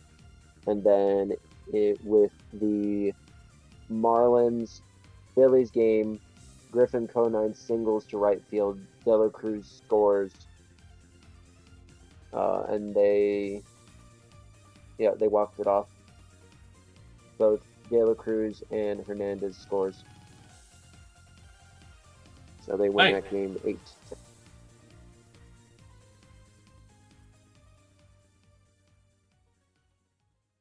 Marlins beat the Phils.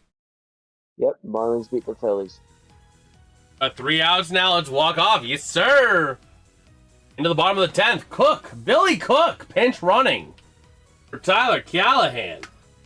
That's going to bring up Endy Rodriguez up to the plate here. Followed by Jake Mangum and Brandon Lau. Bottom of the 10th action. Let's walk off this team.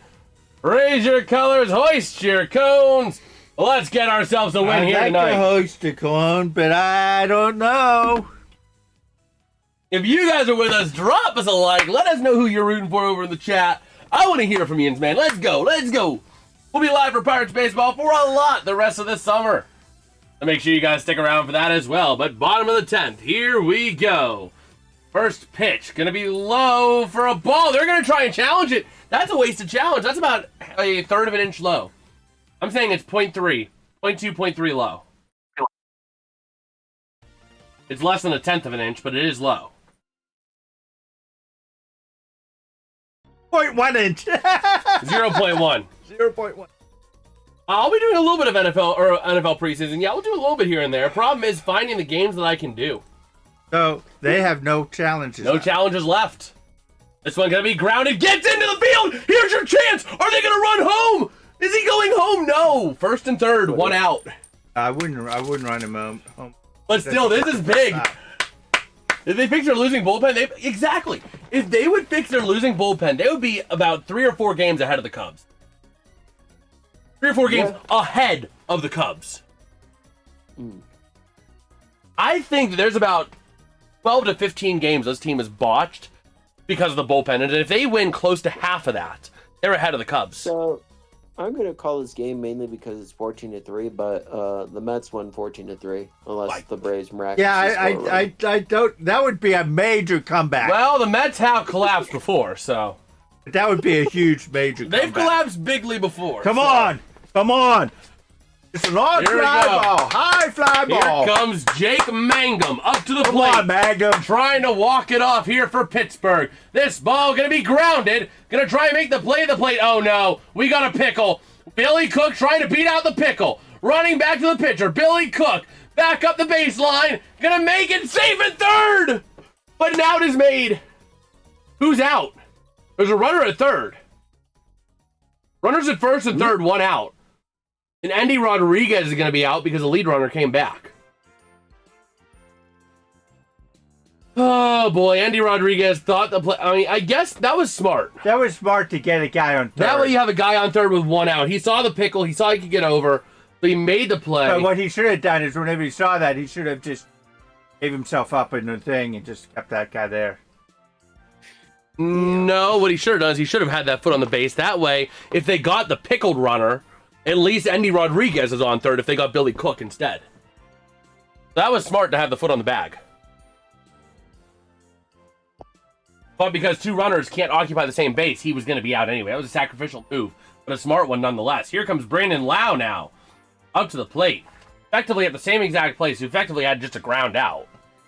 Just change the now first base runner. now you still have 1 out. Yeah. Get this guy in from third, guy. Come on. Gotta get this guy in. So here we go. 1-0 count to Lau. And this one fouled back. Oh, 1-1 count. Oh boy. You guys think? I think the Pirates can make the wild card. The big thing is are the bats in the starting rotation going to show up enough to carry this team to a wild card match? If they make it to a wild card, they're probably going to get blasted big time, but it's a big start. But I think they definitely can. It's just that it's going to be as far as the bats can go, and they're going to steal second. Depends. I think their biggest issue is exactly the biggest issue is the bullpen. If the Pirates bats in starting rotation can overcome that bullpen just enough, that eliminates a double play. Yes, it eliminates going to the middle or the end of the 10th on a double play. But yeah, I certainly think they have the talent. It's just a matter of can the bats overcome, and can the starting pitching overcome the bullpen? I think the Pirates should risk a sack bunt to see if they can squeeze that run. No, because a sack bunt, pitcher's going to get it and toss it right to the catcher.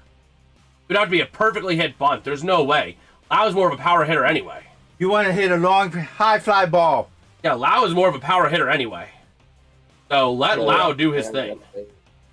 On the White Lau Sox. already tonight, though, he has not hit it deep much. Has 2 strikeouts and a RBI single and a double that resulted in him getting a run. So Brandon Lau has been involved in both of the Pirates' runs tonight. Why not make it all 3?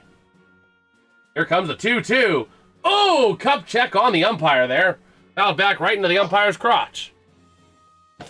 Pirates blow this game, it'll be bad for the series. Yankees game. I mean, at this point, you're too deep in the bullpen. You have to win. You're too deep into that bullpen. Oh, here we go. 2-2 pitch. Ready to roll. The pitch going to be line drive. Foul. No, fair. It's fair. It hit the batter. Pirates walk off. They walk off. Yes. They walk. Yes. Pirates. Give that cone some love.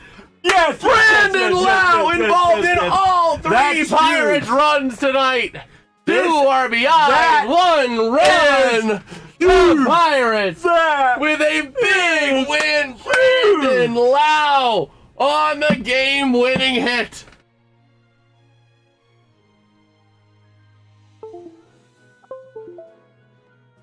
Take a look. Oh, Ray with the happy poop. Oh, is that that? Yeah, no, Or they're was coming that- out of the bullpen. They're just coming out of the bullpen. No, was that your thing going on? No, that was the happy poop. Okay. But yeah, Pirates with a big win tonight. That's huge. That is a huge win for them. A series statement here in the first game. Lau getting all the attention. Oh my word, I want to see that again. Lau with a beautiful stinger right to the first baseman. Bounces off the first baseman and into foul territory, which results in the run scoring. Well, you know what? I don't know if Lau is your MVP. Oh yeah, Lau is. I don't know. He was involved in all 3 runs. He drove in 2 runs and he got a double, which resulted in him getting a run. He just started the game, Brandon Lau. Yeah. Told ya. No, what I would thing that I would say is the other thing that made that possible was top of the 10th. See how he did that? Mm-hmm. The top of the 10th, that strikeout, get that second out. That was huge. But you're not going to give the MVP to Mason Montgomery for 20 pitches and 1 big strikeout. No, I'm just saying that was. I mean, if they would have scored in there, then you're just talking about a tie. Yeah. But Brandon Lau, man, big win there for the Pirates. That's huge for the Pirates. On the Yankees White Sox game. What's up? I got it on the Yankees White Sox Got. game. So, bottom of the 5th, Colson Montgomery singles to right field. Miguel Vargas scores. That game is now tied up 4-piece. Hey, and the big thing is the Nationals lost. So did the Phillies. Yeah. So the Pirates are just clawing up those standings right now. They now find themselves 1 game back of the Phillies. They are tied with the Diamondbacks. They jumped 2 games ahead of the Nationals. So they're in they're tied. They're tied with the Diamondbacks for that second wild card spot. Second Or third. third. Hard spot. because the Cubs got the second and Phillies got the first. No, Cubs have the first, Phillies have the second. Or whatever. Phillies Same have thing. the second. But I think the Diamondbacks and are even now. Cubs are playing the Cardinals. Yeah, Cubs are playing right now. And if the Cardinals can pull off a win, They're winning.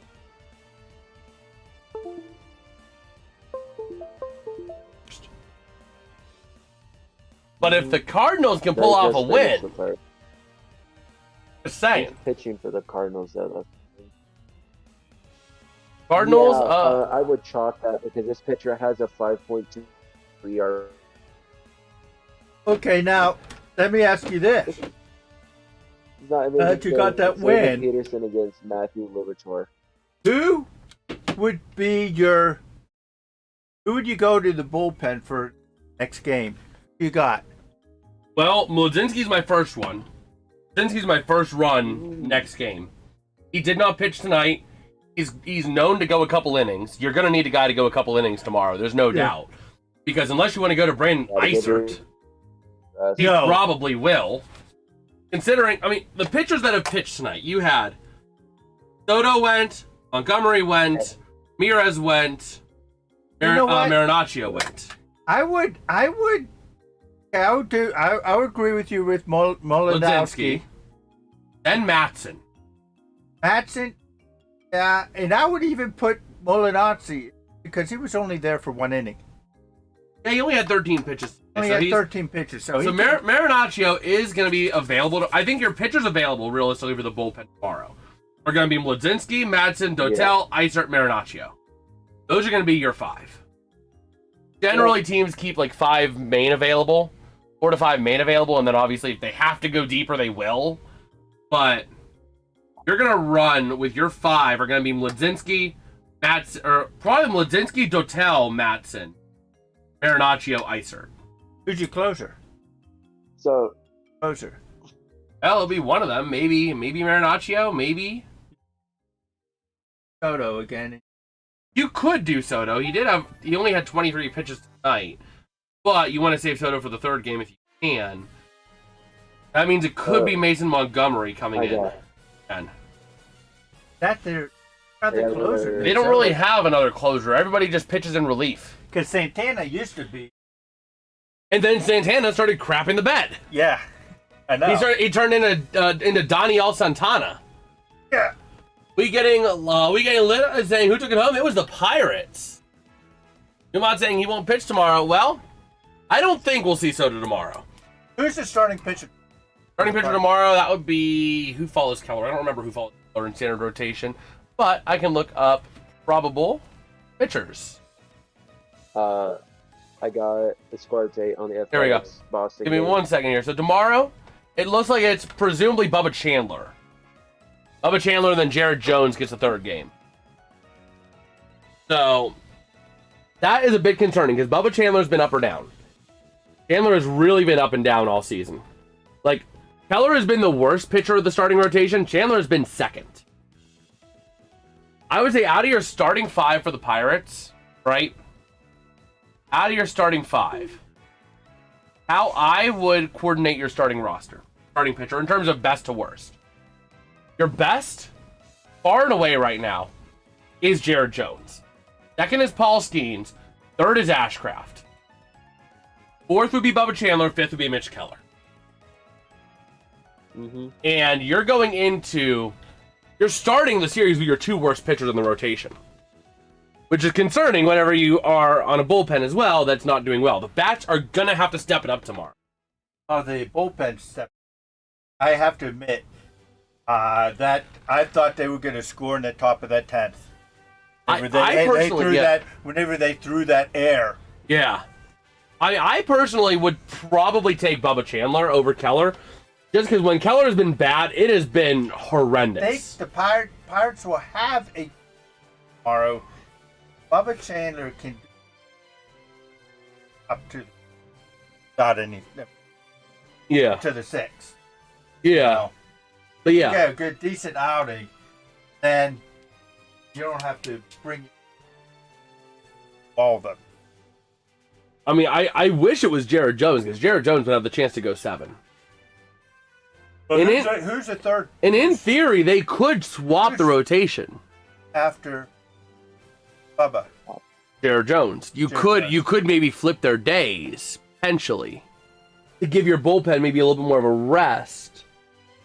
I'm not saying you do, No, but I you don't think- could. No, you don't do that, because with the pitchers, they know that, okay, I have 4 days. Now you're switching that. Now I'm going in day early, and I may not be as accurate or as ready.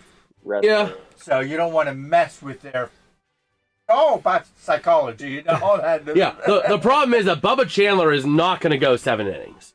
I mean, granted, it's possible. Just like it is theoretically possible the Pirates could somehow, by some miracle, win the World Series this year.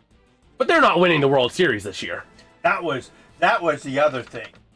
The great challenges for the Pirates. The 2 great challenges at the strikeout. Yeah. But yeah, like, that's the thing, is that Bubba Chandler, he can make it through 7 innings, just like the Pirates can win the World Series this year. So, we're going to need a big day out of Bubba, because that bullpen is decimated after tonight, Well, the relatively. thing is,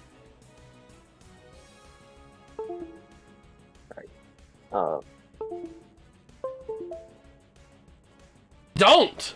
You're gonna be switching Horwitz for Valdez. You're gonna be putting in Horwitz for Valdez, probably. Yeah, the Pirates were actually good on their challenges tonight. They, surprisingly, Henry Davis didn't do his best Stevie Wonder impression, saying, "Yeah, that ball was more in, or that ball was more out. That thing was like 5 inches out of the zone. I challenge." I Like wanna they've had ask in you the a past. question here.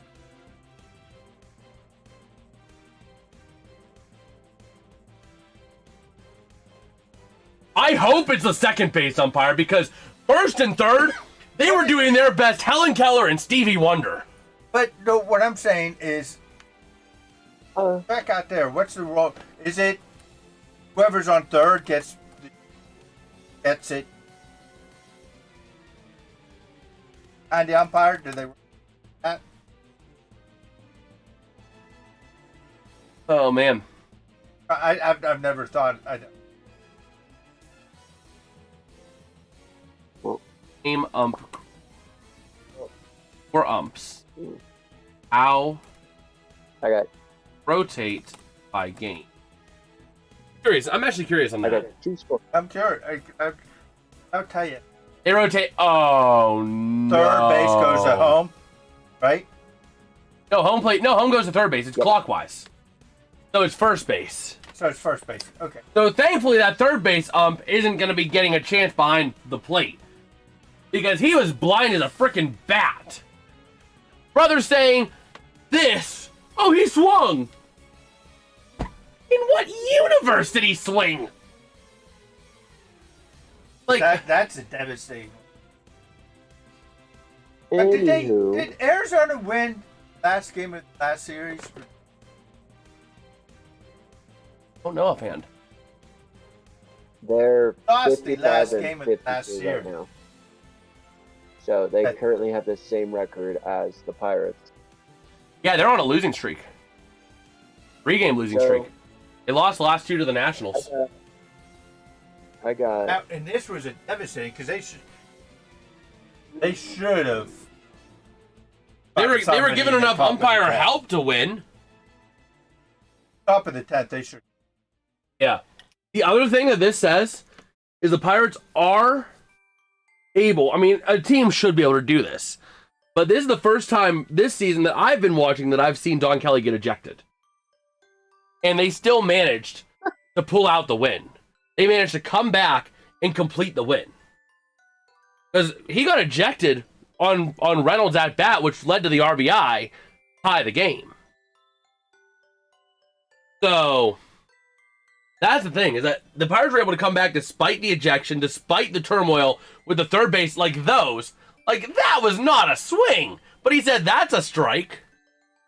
So the next thing is that if a batter did this, whoop, oh, that's a strike. What's next? Oh, you stepped down to the batter's box for your at bat. Yeah, that's a strike. I mean, like, come on. So, as of right now, I got them fired up, so it was actually a good thing. That is true, but that umpire, man, he had it out for the Pirates tonight. Like, it wouldn't surprise me if he turned around and saw, let's say Ryan O'Hearn in the dugout, ready for his at-bat. Strike one. Like, he had it out for them tonight, man. 2 bad calls in the same at-bat for Brian Reynolds, and a critical at-bat. You know what Kelly should have done? He probably would have gotten really fine, but it would have been hilarious. What? Oh, man. Should have walked over to the third base umpire as he's doing that. Gave him a pair of glasses. He would be fine Oh, to say, my gosh. here, why don't you look here? You may need these. Yeah, and then the first base umpire, there were a couple of swings that they said he didn't swing. So it's like you had frickin' Stevie Wonder as the third base umpire, Helen Keller on first, and the home plate umpire was stuck in the middle with you. I mean, it was bad. It's amazing. Oh my God. I just can't believe this team overcame that rough. I mean, like, you can't even challenge that. You can't even challenge an umpire saying you didn't swing. The best you could do is yell at the guy and hope he changes his mind. You know what I mean? So that was kind of crazy.